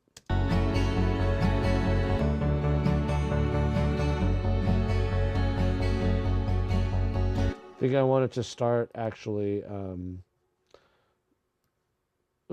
I wanted to start around here. So I'll just highlight those knots and delete them. There we go. And then this one's seductive. So kind of do that kind of number.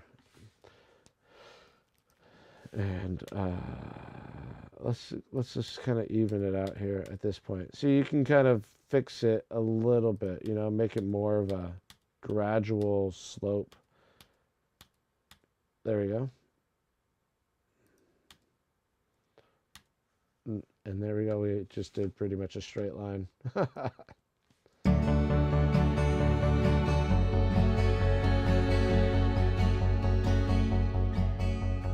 Okay. Okay. Let's do this.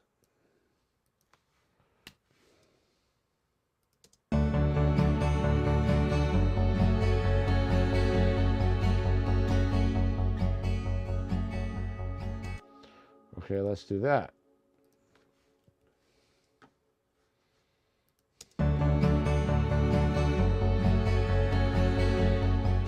Oh, no, no, no. What were we thinking? What were we thinking?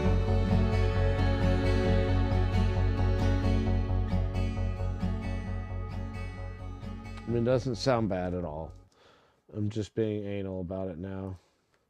Okay, so there, and then as you can see, that's an automation, which I'm not too keen on using. Okay, I don't really go that route for the most part. As you can see, cool with Studio One, the little key commands are really easy to access, but we'll just do the dash. Doon, doon, doon, doon, doon, doon, doon, doon, doon, doon, doon, doon, doon, doon, doon. Anyways, stupid of me. I'm stupid sometimes. Whatever. I'm in my studio, okay? I'm doing things by myself, and I got a camera on me, so happens. So, yeah, this is how I am, even just alone. Okay, this is real me. I mean, what would you do? What would you do?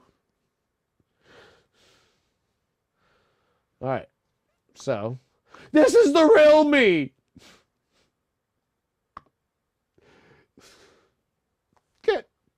Get over there. Come on.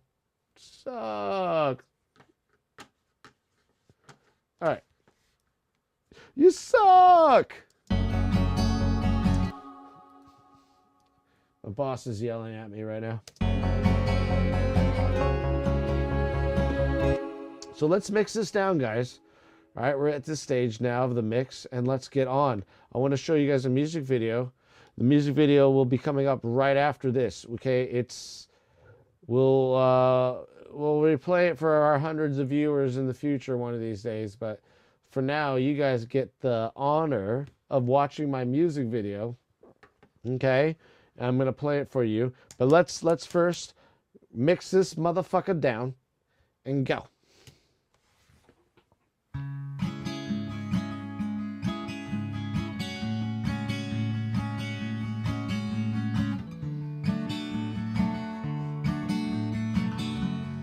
Yeah, yeah, yeah, yeah, yeah.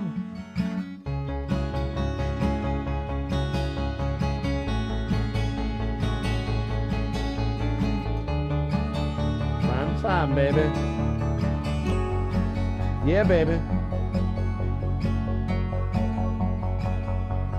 Your motivation, it's infectious. Determination, shed some of that on me. My reservations, I've checked in, waiting in line for discovery. Waiting in line for discovery.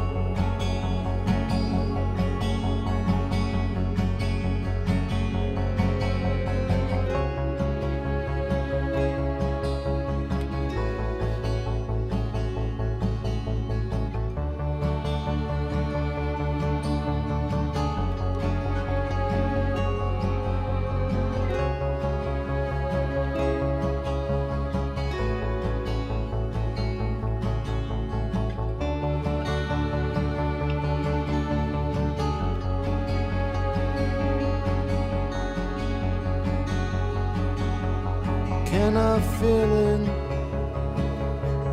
as an apprentice? Can I stash to work the line with you?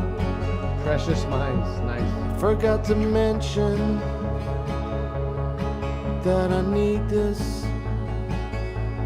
Wanna learn all I can from you. I wanna learn all I can from you. I wanna learn all I can from you.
All right, all right, yeah.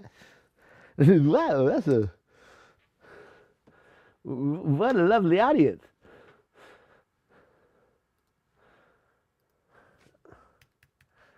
That was great. This is Butte. Yeah, baby. So beautiful. Wasn't it?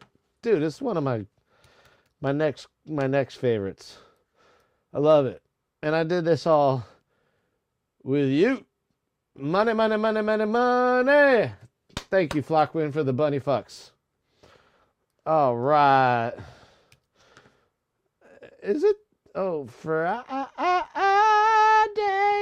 I'm going to have to export this real quick because I don't want to export it. Dude, this song is done.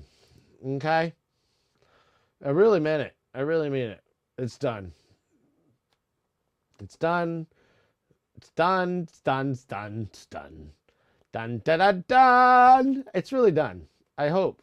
God damn it. I hope it is done. Please. I just got to master it. That's all. Oh, come on. The only thing, back in the days with certain versions of OS X, you could like delete something while you're downloading the file into the folder. You could delete previous files, and now it doesn't allow me to do that. Maybe there's some function I have to enable or something that it got kind of unclicked in the process. I don't know. I just don't know anymore, guys. I just don't know anymore. I wonder how loud this was too. Okay. Oh, I know. Let's check the loudness of this real quick. Because I'm pretty certain it was loud. I mean, if you look at the damn mix, that's some loud shit. All those are my vocal verses, which you can tell are quite above the rest of the sound of the song. So don't be afraid, guys. Go bold. Go bold when you're doing vocals. And it will tell you if you're not going bold, if you just get that Insight plugin, which isn't too much money. Hey, if you're a professional, you got to spend money.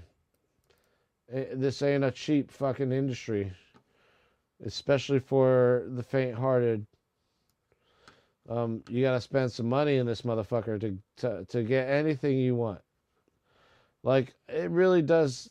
Yeah, you can create good music. You can create good music in your garage with a simple setup, but which is talent at that point, right? It's fucking Billie Eilish. All right. We ain't Billie Eilish is over here, okay? She does like millions of takes of vocals.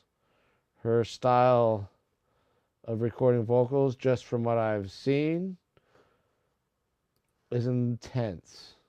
That's why she's Billie Eilish. That's why she's Billie Eilish, guys. But we're doing this non-Billie Eilish style. We are being straight up real in the moment and doing it. And doing it, and doing it, and doing it. Yeah. Represent Queen. No, I represent California.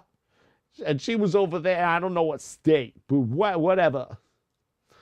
Oh, okay. Let's move it on. Export this motherfucker. Oh, good. It went to the file I wanted to. That's one major change. Thank you, Studio One, for that. Let's see how loud this was. It is. Ooh, good signs here. Oh, this is gonna be loud. It's gonna be like 16.6. Especially at this right here. It's going to be at, oh, it's going to go below 17. Maybe my vocals were that, and then it's the in-between saved it. Nice. That is beautiful.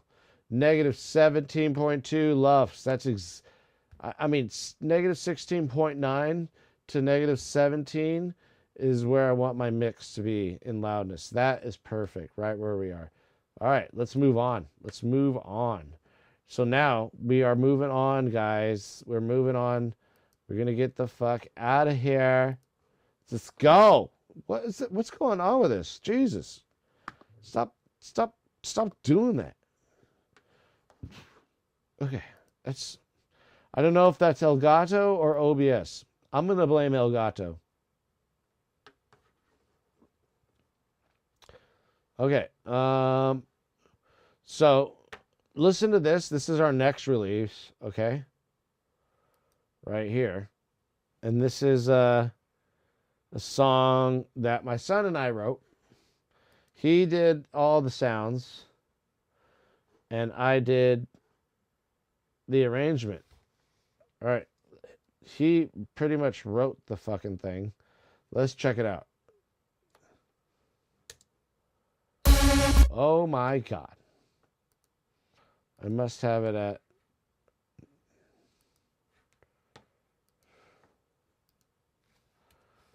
All right.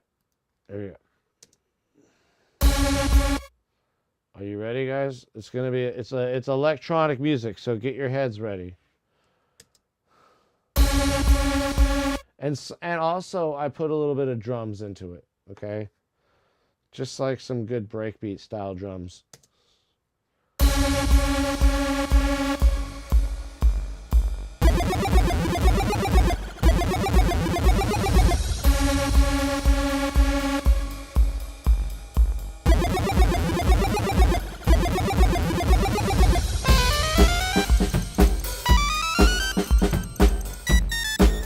Okay, wait.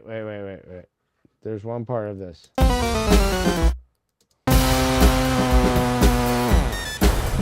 All right, let's do this. Let's mix this fucker down.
Whoa, motherfucker, look at how loud you are. That's like already CD quality for mastering loudness. Whoa, little loud there, bro. I was grooving, but I was like, why are my ears dead? My ears, I can't hear anymore. What is wrong? So what do we gotta do, folks? Do we gotta do it? What do we gotta do? What do we gotta do? What do we gotta do? Yo, this is what we gotta do. We gotta leave the mix alone in the box, and we gotta come over here to the summer mix and just lower the motherfucker. That's all.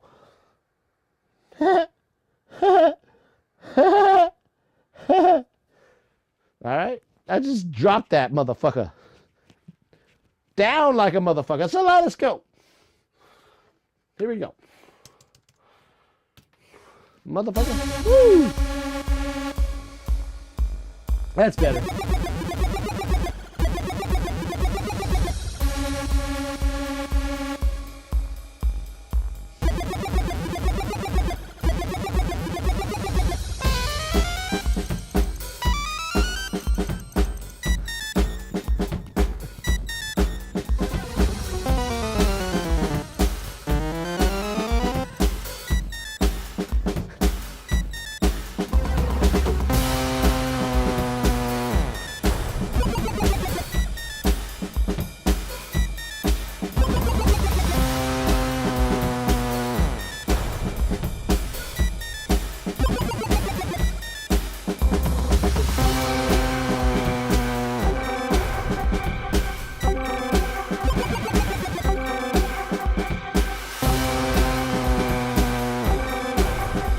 It's a loud fucking song still.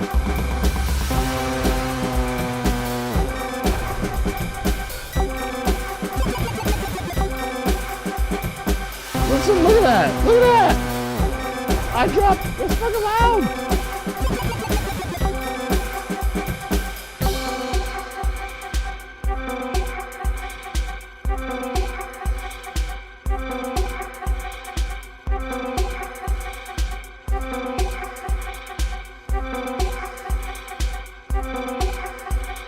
Holy shit, that's still loud. Dude, I am not attenuating any lower than that. I want to see how that works in the mastering, but that's fucking loud. Let's see how it works, right? Let's see. Okay, we're saving that one. Look at how fast we're moving today. Because we got so many things on the back burner right now that, fucking A, bro. Let's bounce this motherfucker out. God, I'm in a roll today. Sorry for the motherfuckers, but, I know. I like saying it. Don't get me wrong, motherfuckers, but still. Yeah, come on. There's certain words that are just gonna stay with our society forever. All right, so what's that called? What is it? Oh, it's not even of the willow tree. This is some fucking soundbite shit right here. Oh, no, not even sound bites. This is some mother fudging. There we go. My son's songs. Robot computer. Let's just delete this whole folder. Why can't I delete that? What's going on with you?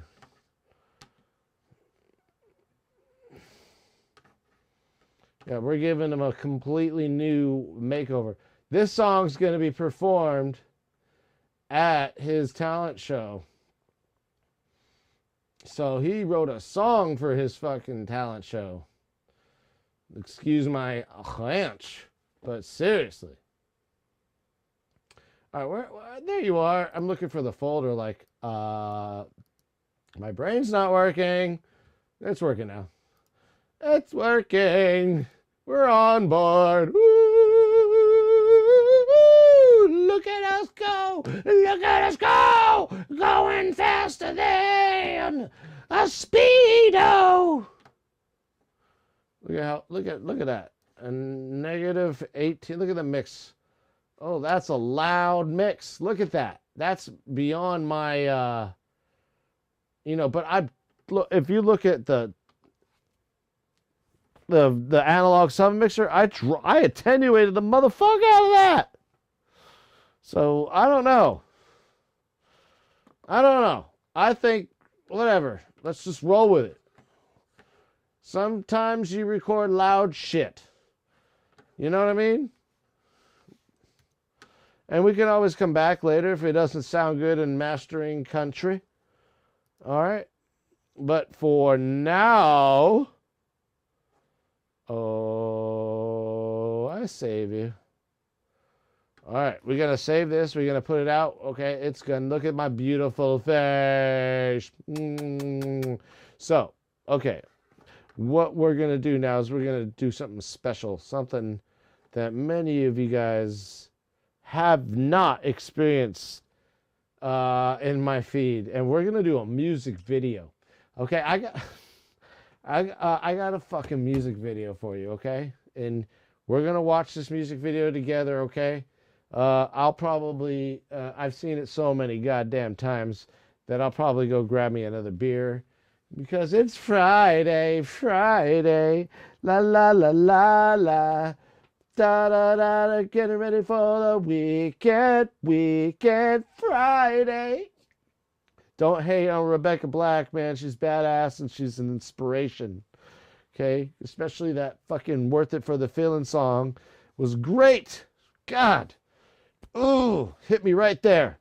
Right in the chest. Fucking right in my heart. In between my chest cavities, the lungs, it cracked them open and just cheers, Flockwood! Hey, I'm gonna come back with a beer for you, brother. Should I do it right now to get a cheers going? I think so. Let's play some music while we wait for me. I'm gonna get some beers, low G, yo, G. I'm gonna get some beers for thee. I'm not feeling bad or thee.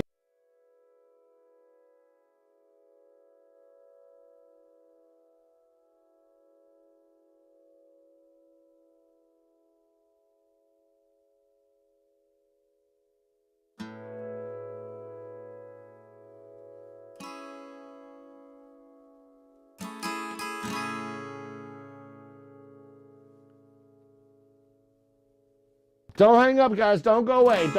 I will be right back. Getting a beer. I want to share a beer with you. So be right back, guys. Be right back. Bye.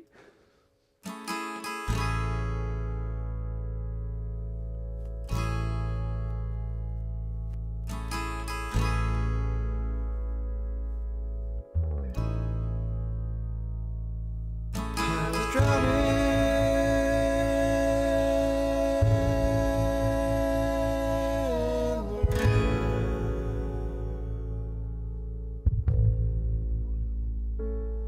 until the rapids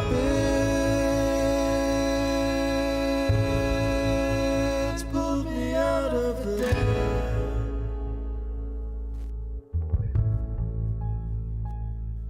until I saw them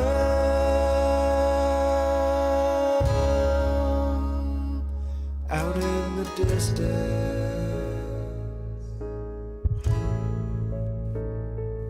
They extended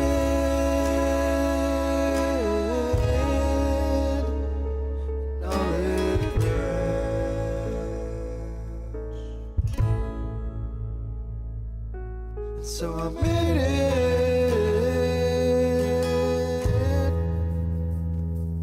out of the river.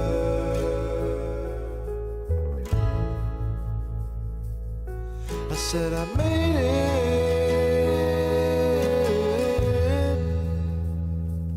out of the river.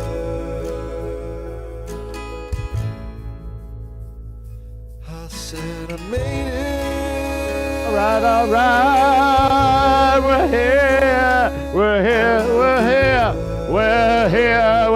here, baby. bay now. Hey. All right. All right, all right, all right, all right, all right, all right, all right, all right, all right, all right, all right, all right, all right, all right, all right, all right, all right, all right, all right. So, I got me extra beer. I'm on it today, guys. Come on. Who cares? Friday. Ugh. Friday weekend vibes. Friday's the weekend. The week ended today. Time of my life. Well, I never felt this way before. It's true. Ooh. Ooh. All right. Cheers, Flockwind Featherwing.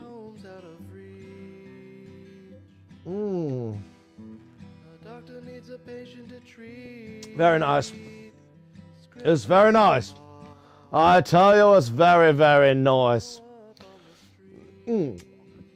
I tell you, it's good beer.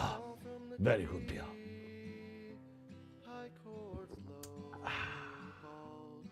Let's get to it. Oh, that's the studio. What's going on with that rolling keypad? It's the Canon EOS 70D, 30 frames per second, not working for it right now. Because when I look at it, it's totally fine. Oh, look, you can see from the Logitech camera, totally fine. From the keys camera, totally fine. From the drums camera, can't see it because it's totally fine. But from the EOS camera, oh my goodness gracious. Very interesting. Very, very. What am I going to do? Go call Elgato to get me a Stream Deck for that? All right. Video game. Yes. Blockwin. And Loggy Hoggy. All right, guys. Here we go. We're about to we're getting a raid. Just kidding. That would have been funny. That would have made me very happy, for sure. I could have gone from 6 to midnight. But whatever. I am who I am. Oh, there's other people on right now. Maybe they can raid me. Maybe they can raid me. Who knows? Raid me. Raid me, my friend. Raid me.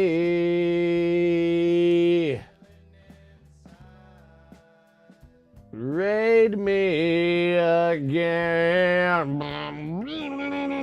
I'm not the only one.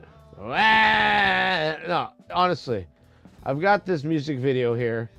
As you can see, it's in queue. I don't want to alarm you, but there it is right there. It's in queue. It's in queue. All I have to do is press play. Okay. But let's talk a minute. Let's talk about the coast. That's where I live, right there. It's right up in this little area there. That's where I am. Okay. I live over there. I eat there. Bunny rabbits. You know, yummy. That's what I eat. That's what my diet consists of, guys. It's a very stringent diet. Only what's around me. Sometimes some bobcats. They usually, you know, scare the shit out of the children, but not for long, huh, Bobcat? Gold weight. Oh my goodness. Oh, so we've got those two songs. I just wanted to kind of catch up on the chat real quick before we get a number of people raiding me, like Raiden from Mortal Kombat, like straight up Raiden. Okay? And once that happens, guys, once that happens, we'll do what we can to just hold everybody off there. We don't want to like let you know, the master get bombarded with so many people. So thanks for guys for Flockwind and Laggy Haggy. Thank you for everything. Thank you. I mean, I don't know. I wouldn't be a streamer without you. Let's just put it that way. We need some like lard and sprout action. Where is lard and sprout tonight? I wonder where lard and sprout is. I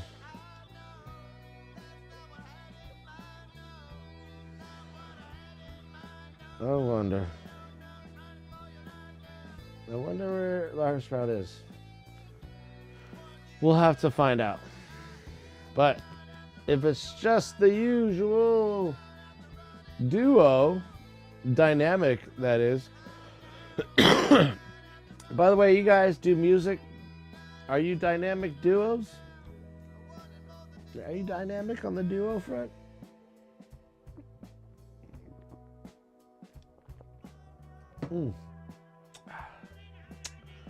All right. Whoa, Lard and Sprout. Hey, Lard and Sprout, how you doing? Oh, wow. Lard and Sprout and some. Yo, throw me a raid, motherfuckers. Get me a raid going on here.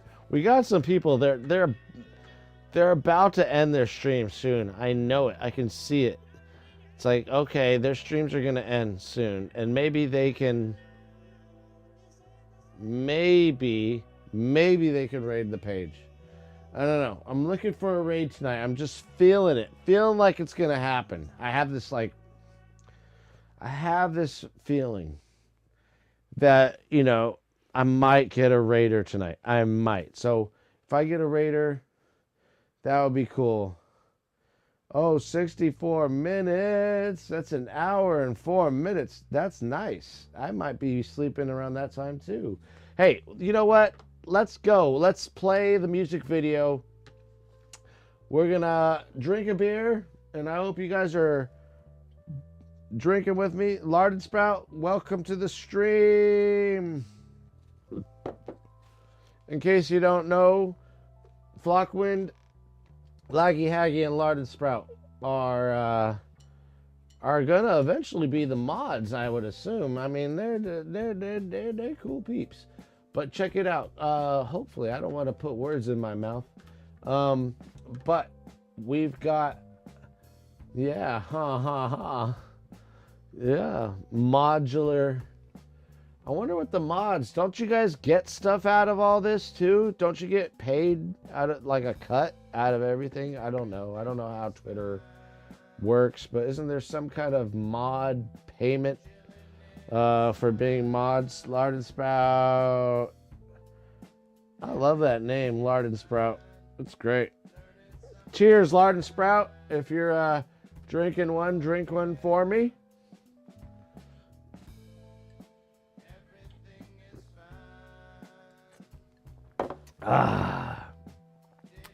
All right, here we go, guys. We're gonna play the music video now. We've got enough traction going on in the chat, and let's just it'd be cool to get some Brown Hammer TV up on here. You know what I'm saying, Laggy Haggies? But I'm gonna play this music video nevertheless. So here we go, guys. Here comes the music video. Now, should I put my little beautiful face in this? Why not? Why not? Why not? We'll just, yeah, why not? Right there. That's good. All right. Here we go. Let's check out what I did. I did this back in the days on InShot, and then I deleted the app because I didn't really like it. There's other apps out there that can do the same, if not better. I didn't like maybe my fingers are too little and fat, but like I didn't like the way I could move. I need something more like higher resolution when I'm editing a scene type of thing. But maybe that's with their more expensive version. I don't know. But here we go. We're going to go with this. You guys ready?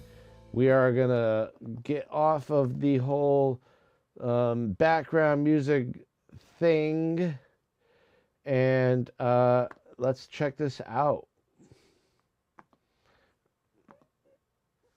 All right, here we go. This is my music video that I wrote.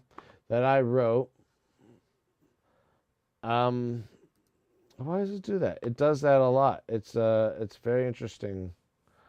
That's something that I must fix in the future, but don't really give a fuck. Okay, so check this out. Here we go, guys.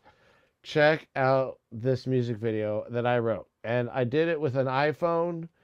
The background was one of my sound panels, which was black. So it was capturing, it was basically a black background.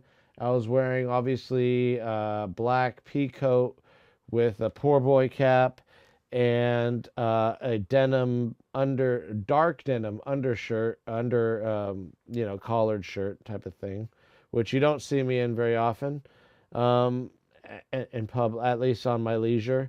And so check out the stream of this video that's available on YouTube. And it is what you can do with very minimal. This song is about climate change. I got to some at the ending. As you can see, I'll save the best for last, but there's some commentary on the ending that is funny, because those who subscribe to certain hashtags might have been misled to thinking this was about their movement, and this was more about climate change. So check it out. Check it out. Check it out.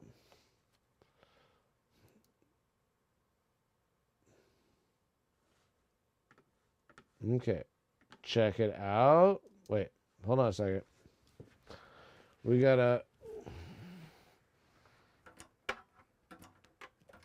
maybe unpatch the patch bay. If this doesn't play, ladies and gentlemen, I don't know what to do.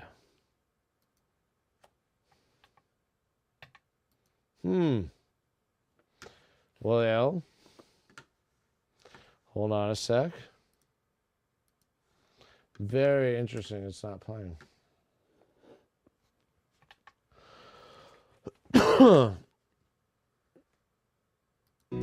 Okay. Okay, it's playing.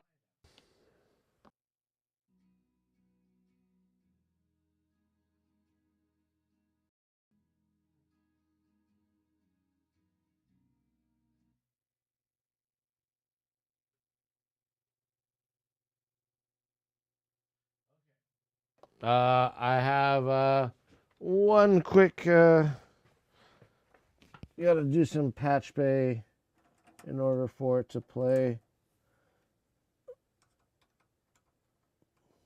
Interestingly, or actually, there we go. All right. Sorry about that. It's going to play through that. But however, there should be another mode around that. And so we're going to add Google Chrome to my loopback here and see what that does, because I don't necessarily want it to play through my system. I just want it to play from Google Chrome. So, yeah, it doesn't need to be playing through Dante Virtual Sound Card at all. So, let's try that.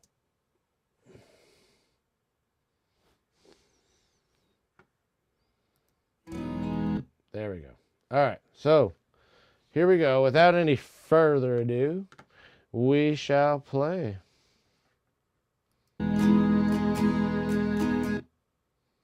Interestingly, okay. All right, guys. And now that I've messed up enough, I think we're ready to do this. Let's do it.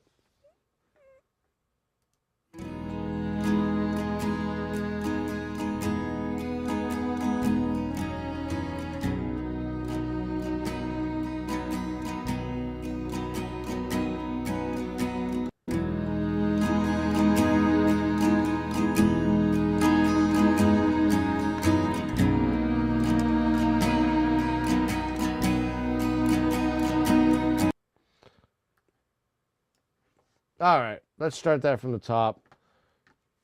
Go on, do it again.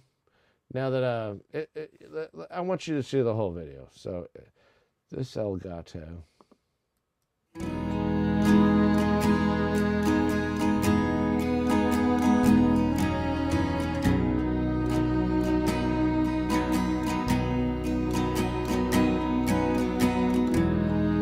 Those are east-west strings, by the way.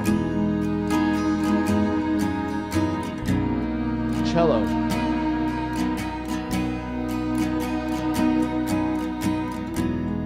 Buckingham searched his entire life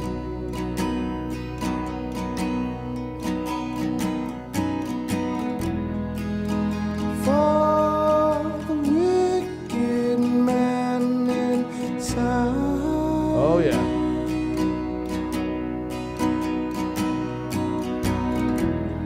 Carrying along his weary view of spite of the land. He turned the soil into sand of the land. From green to orange, black and tan. Amen. Amen. Amen. The desert like the surface of the moon.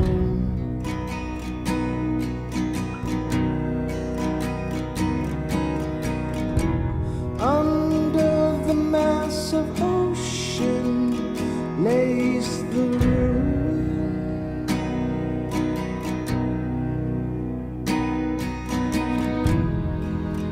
Buckingham was a spiteful man towards the world. He turned the soil into sand of the land. From green to orange, black and tan. Amen. Amen. Amen.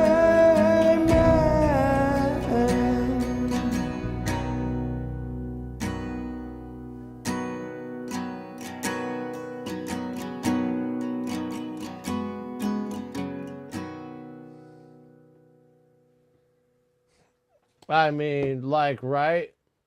Oh, yeah. Save our planet. And I meant to say save our planet and we'll save our children. But I wanted to get at some folks for that, you know? Because it's about climate change, baby. And it's changing our lifestyle. And that's many of my songs reflect that. And so, what else we got here? Let's see what else we got on the road. We did some. Let's check it out. Let's check it out on the road. Excuse me. There's on the road. Oh, you know what? We weren't comfortable with my previous takes on the drums.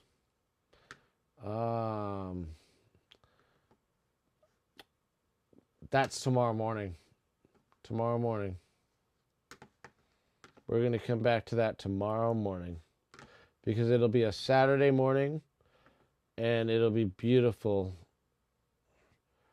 We'll hit it in the morning early because I didn't realize, I forgot. See, that's, that I got to get the drums going on that. I thought we had like a listenable version of the drums there, and we don't yet. That song's on the next. So we're kind of we got something going. We got Discovery, which we have a master of. We can check out the master of Discovery. And we actually have, as you can see here, this is what we already have settings. We did everything with Ozone. I'm not a mastering engineer by trade or anything. I just kind of use Ozone to get my levels right. I think it really works out for me in the mix and the recording phase. And the mastering is just about raising the levels to meet the standards of Spotify or whatnot, right? But there are some really good mastering engineers out there. And I think that where AI can't, at this point, it will help out the vinyl artists, the vinyl mastering engineers, but still their job is still a job where AI needs the vinyl engineer to be there to monitor the grooving process in the records and the vinyls. And so AI, though, has completely dominated the mastering realm. And that's like the first step towards not, I don't want to say that they're losing their jobs. It's just making things more efficient and a guide, essentially, because the mastering engineer or the AI programs can sort of, learn from your ways, and it's all about learning, and it can learn from other mastering engineers if they make it. Yeah, save our children from our climate. Exactly. Sorry to catch in on that as I was talking about this, but that's what the song's about. And that's what the music video was. And it was so simple to make. I made that music video during the pandemic, and I'm going to make subsequent music videos that are just as simple.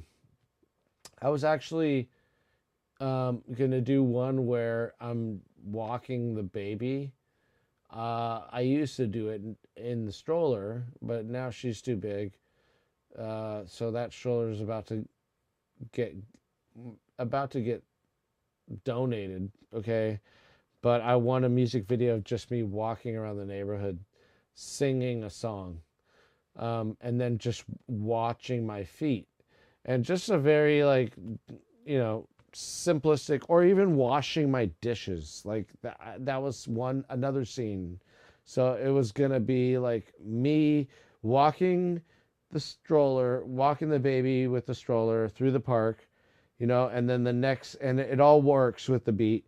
And then the next part of the song was going to be me walking or me doing dishes, like done to the beat, done, 1, 4. Most of my stuff's in 4/4, right? Timing. So it's real simple to, our brains or our heartbeats don't work in 3/4. Our heartbeats work in 4/4 time signature, so unless you have an irregular heartbeat, right? But I like to go with the natural way of things, I guess, and simpler is so much easier on my mind, especially even with cooking. Like the simpler I can break things down into, the better it is for me to make something that's good, you know? Um, like avocado toast. You know, like I have this great recipe, and I'll share it with you. But like, you go to Costco, you buy all those mushrooms, and you're like, what the fuck do I do with these mushrooms? Right? Um, Mine is 6'9". Palpitation. Yep. Yep. 6'9". That's your heart rate. Oh, yeah. It's irregular, right? 6'9". That's like, wow, that's really fast.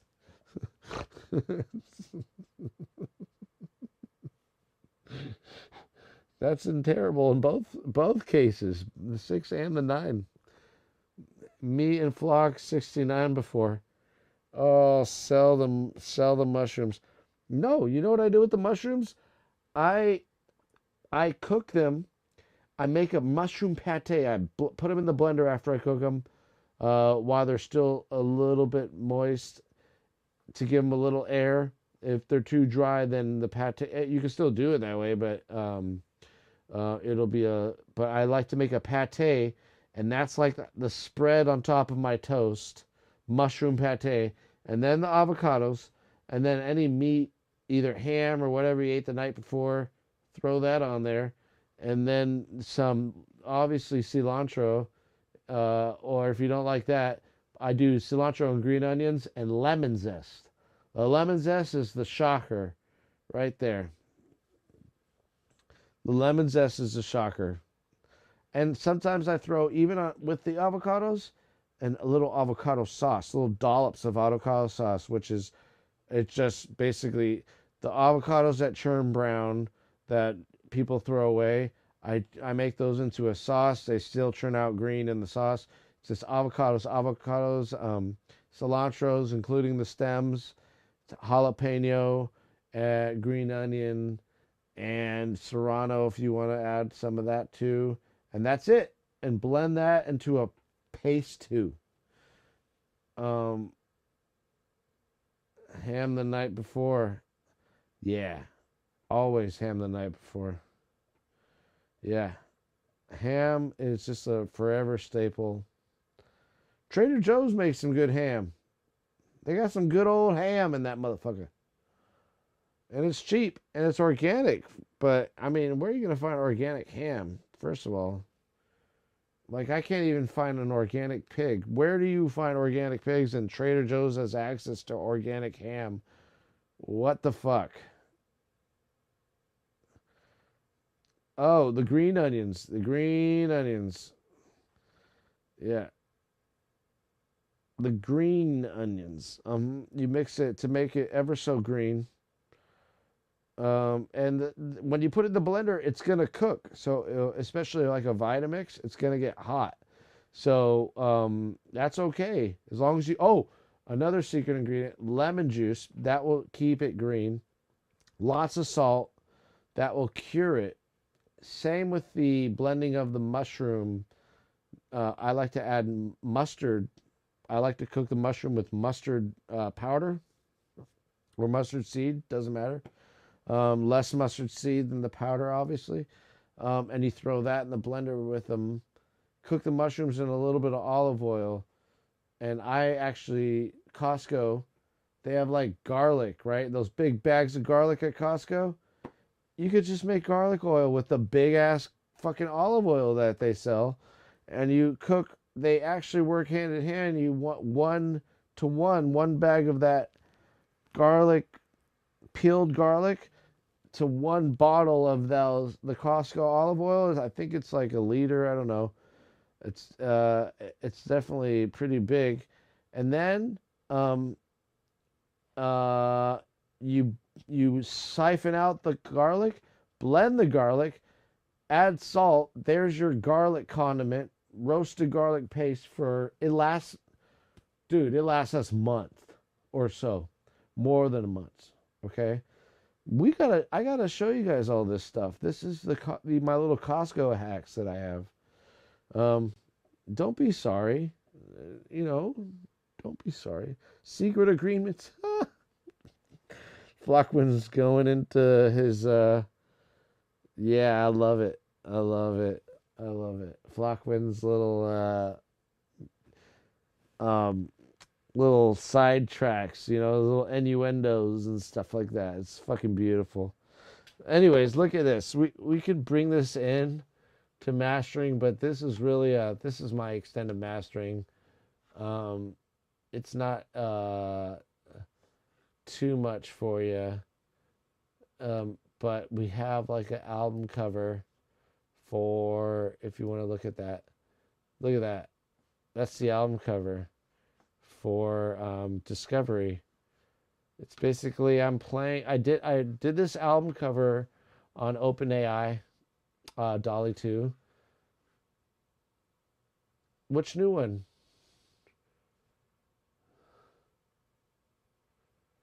The Discovery? You want me to play Discovery again? I can play it again. I can play it in here. Could do some mastering. Show you how it's done. Is that what you wanted? Oh, okay. Okay. Yeah, absolutely. All right, let's go to it. And then we're gonna drag it in here. See, that's my album cover for Discovery. Oh my God, that's not it. That right there. I did that on OpenAI, and as you can see, it's like a bunch of in these little photos here. They're made to represent. They're not legible because OpenAI DALL-E 2 doesn't. It's like alien language essentially, and nothing that makes sense. But it gives you the impression that this person's a live streamer, and they're playing their guitar. And that's what this song really started out with. So, yeah, that is Phoenix. It looks like it. I wonder if DALL-E 2 knew that. Like, that's an interesting point. Yeah, alien shit. Dude. If many of you guys may not know who Phoenix is, but this is Phoenix. This is a Phoenix right here. Okay. And it's a Collings, and it's beautiful. And so, yeah, that does look like Phoenix. For sure. Interesting that it figured that out. Or at least really... I had to do a few renditions of my request for DALL-E to get this. But, yeah, it's interesting that it came down to that. Strat Phoenix. Yeah, it's got a little Strat in it. Little Strat going on.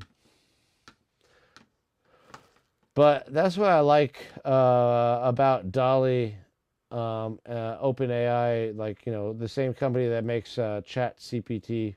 That's what I like about, I can just make an album cover without thinking. And I know there's jobs out there that, but I don't know who could, in such a short period of time, create something like that. Unless you're like somebody that, one, if you could do that, you deserve way more money than I would pay you. Because, that would be amazing, right? So, you know what I mean? I wouldn't, the first dead streamers... Yeah.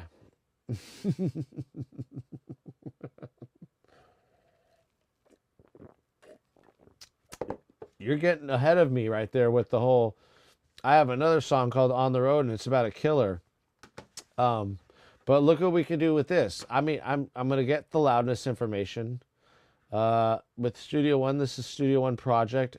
Anybody who has Studio One, this comes with Studio One, which is another fucking freebie that I want to remind Elgato that they're doing for their consumers. So look at this. So I take you know, the metadata, and I boom, it's on the album or any subsequent releases or songs that are on there. I can do as many songs as I want here. But I generally release singles because albums, one, they would impede on my ability to make one song a month.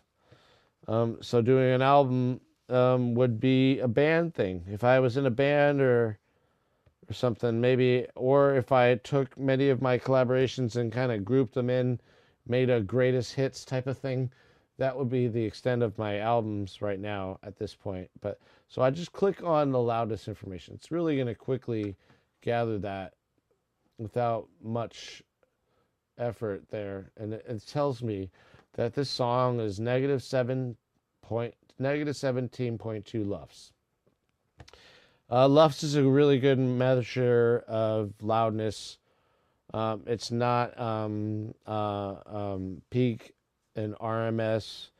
It's an average and overall measurement. And so based off of the basically the quick peaks, momentary, it really averages out everything on 3 levels, really. Your like just incidental, momentary, and then overall. So it's like a very good way of meeting the guidelines for the platforms out there, right? Which we all know about that, but from a mastering perspective, we send this to people, and it can be hard for people who are doing stuff from home. But nowadays, even Studio One, and I'm assuming even Ableton, has protocols in place to adjust your mix or adjust your mastering for you for release. So it's, if not, it's soon coming, sooner than I'm speaking. So now that we got that, I like to use Ozone. And I have an older, it's just 9. It's not really older, but I go to my maximizer. I'll make this -1 because that's what they want. And then I'll keep my threshold there. And I'm not really, I want to know what AI thinks. So I'm going to do it this way. And I know the loudest part of my song is in the second verse. I mean, you can see it, right? And it's like basically around here, okay? And when I go here, it's going to get a little loud. So at first, it's going to be a little weird and glitchy at first. So guys, prepare for this, okay? But I'm going to go next and then play. Can I start to work? Oh, also, let's cancel this. I've got, there's also one thing Studio One does that Pro Tools doesn't have, at least to my knowledge, since I last used it. But I can up my sampling size, buffer size, and that's very important because sometimes the Ozone is a very powerful plugin when you use it in its entirety, and that's why Studio One already accounts for that. So that's where you use the 4096, the double of the 2048, you know. But okay, so we're gonna go back here. Like I said, the loudest portion of my mix is about right here. Okay, or maybe even I wanna learn To work. To work. Okay, let's go right there. All right, here we go. And so now we're gonna use the mastering. Oh, my bad. We're going to hit this little button here. It says True Peak. Activate that motherfucker. All right, and then we're going to go back to Mastering Assistant. Like I said, for those of us who aren't mastering engineers, just don't feel bad for doing this. I do it all the time. Okay, it really gives you a sense of what, let the program do its thing type of thing, you know? To work the line with you. It's gonna get a little crazy here. Forgot to mention See what it did already? that I need this. See what it did already? Wanna learn all I can from you. I wanna learn Whoa. all I can from you. I think that might have been my loudest point. Let's see what Ozone thought about that. I don't know if it really recognized. Let's see. All I can from you. I wanna learn. It recognized it. That was amazing because it was clipping. Brought it up a minute and recognized it. That's cool that it did that. Let's see where we go here. And then let's analyze that because it's never 100%. And this is where we have to do some work either in the EQ, but it sounds very nice. And I'm guaranteeing you it did what every mastering protocol really does is it cuts a little bit of the low end and raises a little bit of the high end of the overall mix. And it's always nice to go into the mix with a good low end. It's like more data. More data is a better, not muddiness, but more data on your mix without the muddiness being a thing, because you got to just mix it right. It's like just more data on what's the low end, where it is, and what we can get rid of. But I'd rather get rid of it here than in the mix. Reason being is because I kind of like a bassier mix. Personally, I don't know if that's the right thing to do, but I like my mix to be bassier so that the mastering engineer also can work with that. When you take off, first of all, if it sounds good, that bassy in your mix, and then later on you're mastering it, that's just headroom you're building if you take that out. So basically when you filter, there you go, scratching my furniture. Jeez, Emmett, come on. It's not dirt there. You know what I mean? Like, that's where it works. So, okay. Let's see where we at. We're still working. It takes a little bit longer now because of ozone. But I'm guaranteeing you, since this mix was so loud, that's about right. And then let's see where we are right here with the LUFS. It's going to tell us in about 30 seconds, which is a fucking buzzkill. God, buzzkill. Look at, guys are going to bed already. But you wanted to see me master. We did a lot today in this stream, guys. I don't even want to, I don't want to hear it. Look at this. Look at this. Look at that. And there we, negative 17.2, and no, that's unrealistic. That only took me down 0.2 decibels. Are you fucking kidding me? Okay, really? Okay, so here we go. We gotta make it negative 14. Let's try it. You ready? It's gonna be negative. Let's try 4.2. If my math is, I'm so off, maybe. But let's try it. And then that's going to take us a little longer. Oh, I should have showed you. Let's cancel real quick. I want to show you. Well, let's let it roll. No, let's show you. Okay, so look at the EQ. Look at that. Wow.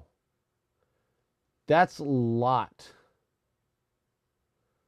Interesting why it chose to do that. And I'll have to hear it in my AirPods, because that's where I really make decisions, when I listen to stuff in my AirPods. I don't make decisions so much with the car test, and I don't make decisions using my monitor so much. If it sounds good in here, that's great. Next step is AirPods, and then final step is car. But if it generally sounds good in AirPods, like literally in your AirPods, then we're on the right track. And that doesn't mean it's supposed to sound like that, but that's the medium that most people listen through now. I walk around everywhere and I see people with AirPods on. I want to know what it sounds like through AirPods, right? That's just cut and dry my point, and that's why I'm doing that. Not because it's the way to do it.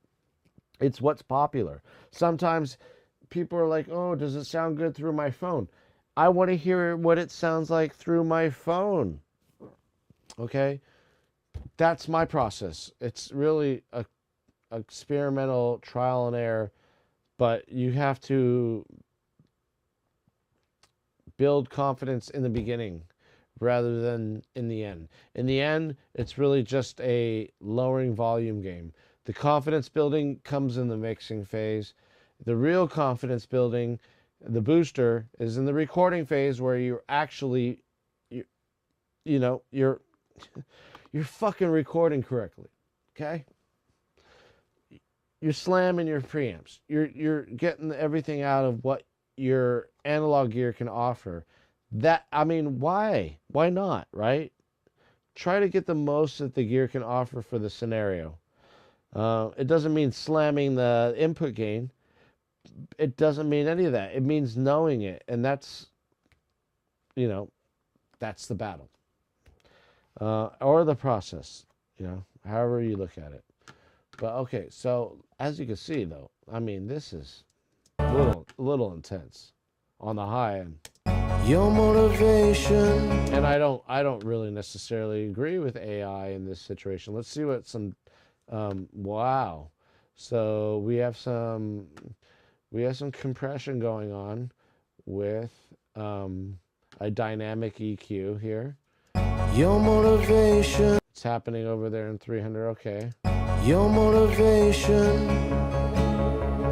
It's infectious. Determination. Shed some of that on me. Reservations. I think that we can go a little lower on 8. Okay, so let's 17.6. Okay, I get it. It just gave it a little error.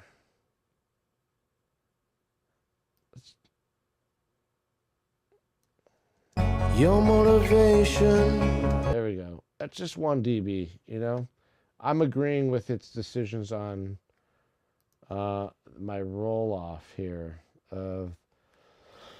That's quite extreme, though, I think, AI.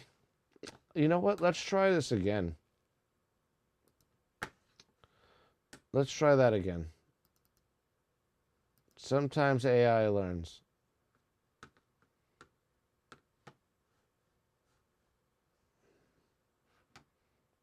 And then we're going to start right there instead. And let's see where it takes us, because I'm just not comfortable with that. I want to learn all I can from you. I want to learn all I can from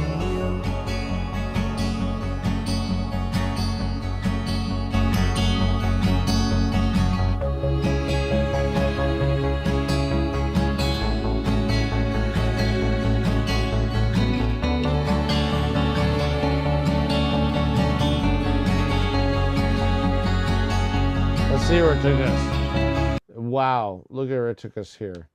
It probably met a little over, and then, oh, whoa. Whoa, look at the EQ work here.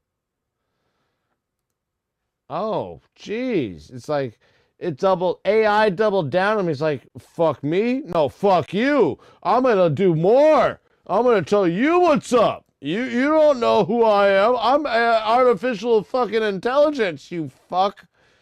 Okay, sorry, Jim. Jeez. God, I don't mean to question your authority. Is his name Jim? No, it's Ozzy. Gotcha.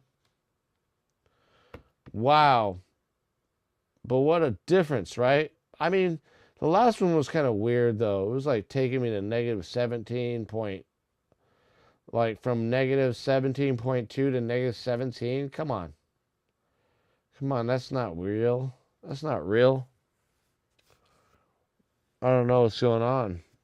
That's a little finicky, huh? Does sound good, though. Sounds a little bit more linear. I'm on the more bassy end of things, and that's where I kind of resonate towards. But for the everyday peoples, they just want to hear a nice linear mix, But that was extreme. Extreme. But it's a good song. It's a good song. There's a lot of dynamics. I get it. Still like, what? Is it gonna 2 minutes? Come on. I'm gonna go grab a beer. No, I think that's enough for the night. We had enough.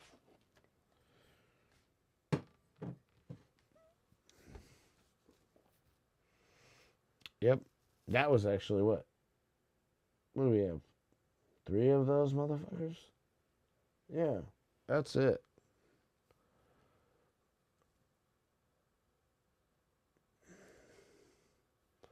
All right, come on now. Come on. We didn't get the raid we wanted, guys, but of course, all these other motherfuckers got like 400 people watching them. Wow. Wowie, wowie.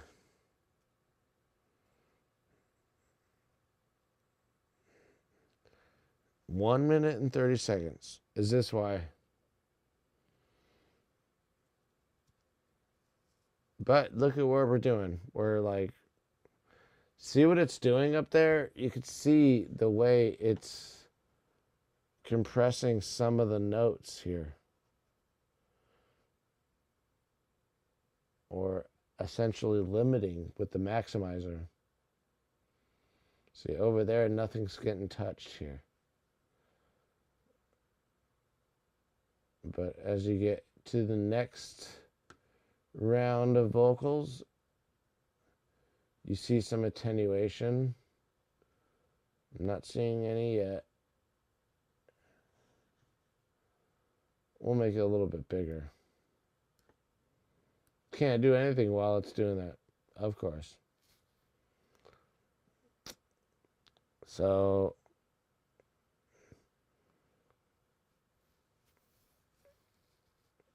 if I only use Energizer batteries, this would be way faster. Okay.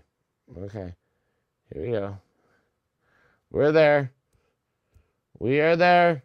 Oh.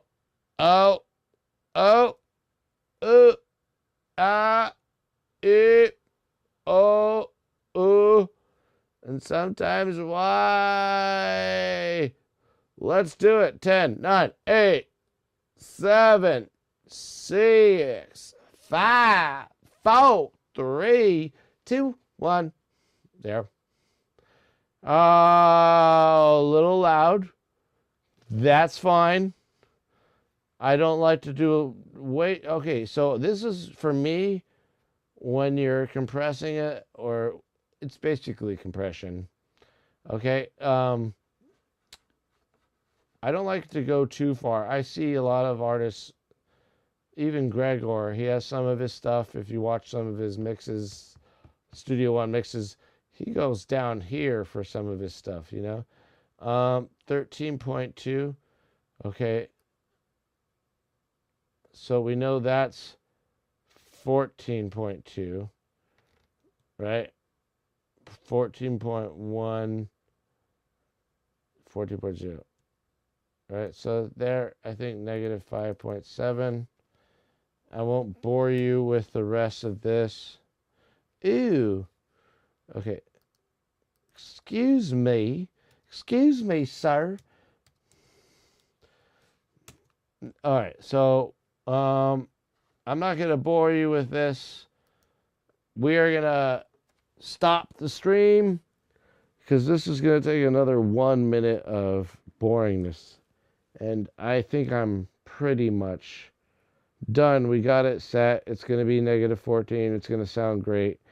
If it doesn't, I'll be spending all my day tomorrow, but not in the morning. We are going to be streaming, hopefully, if all goes well, as early as I can, maybe perhaps earlier than 9.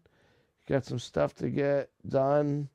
Having some guests over, doing some souvlakia, type of stuff on the grill. So, we're just going straight up Greek tomorrow with the whole horiatiki salad and the souvlakia and the tzatziki sauce and maybe tomato kaftedes. We don't know. So we don't know. But I want to say good night to everybody. All right. Nice streaming with you. Happy Friday and have a beer for me.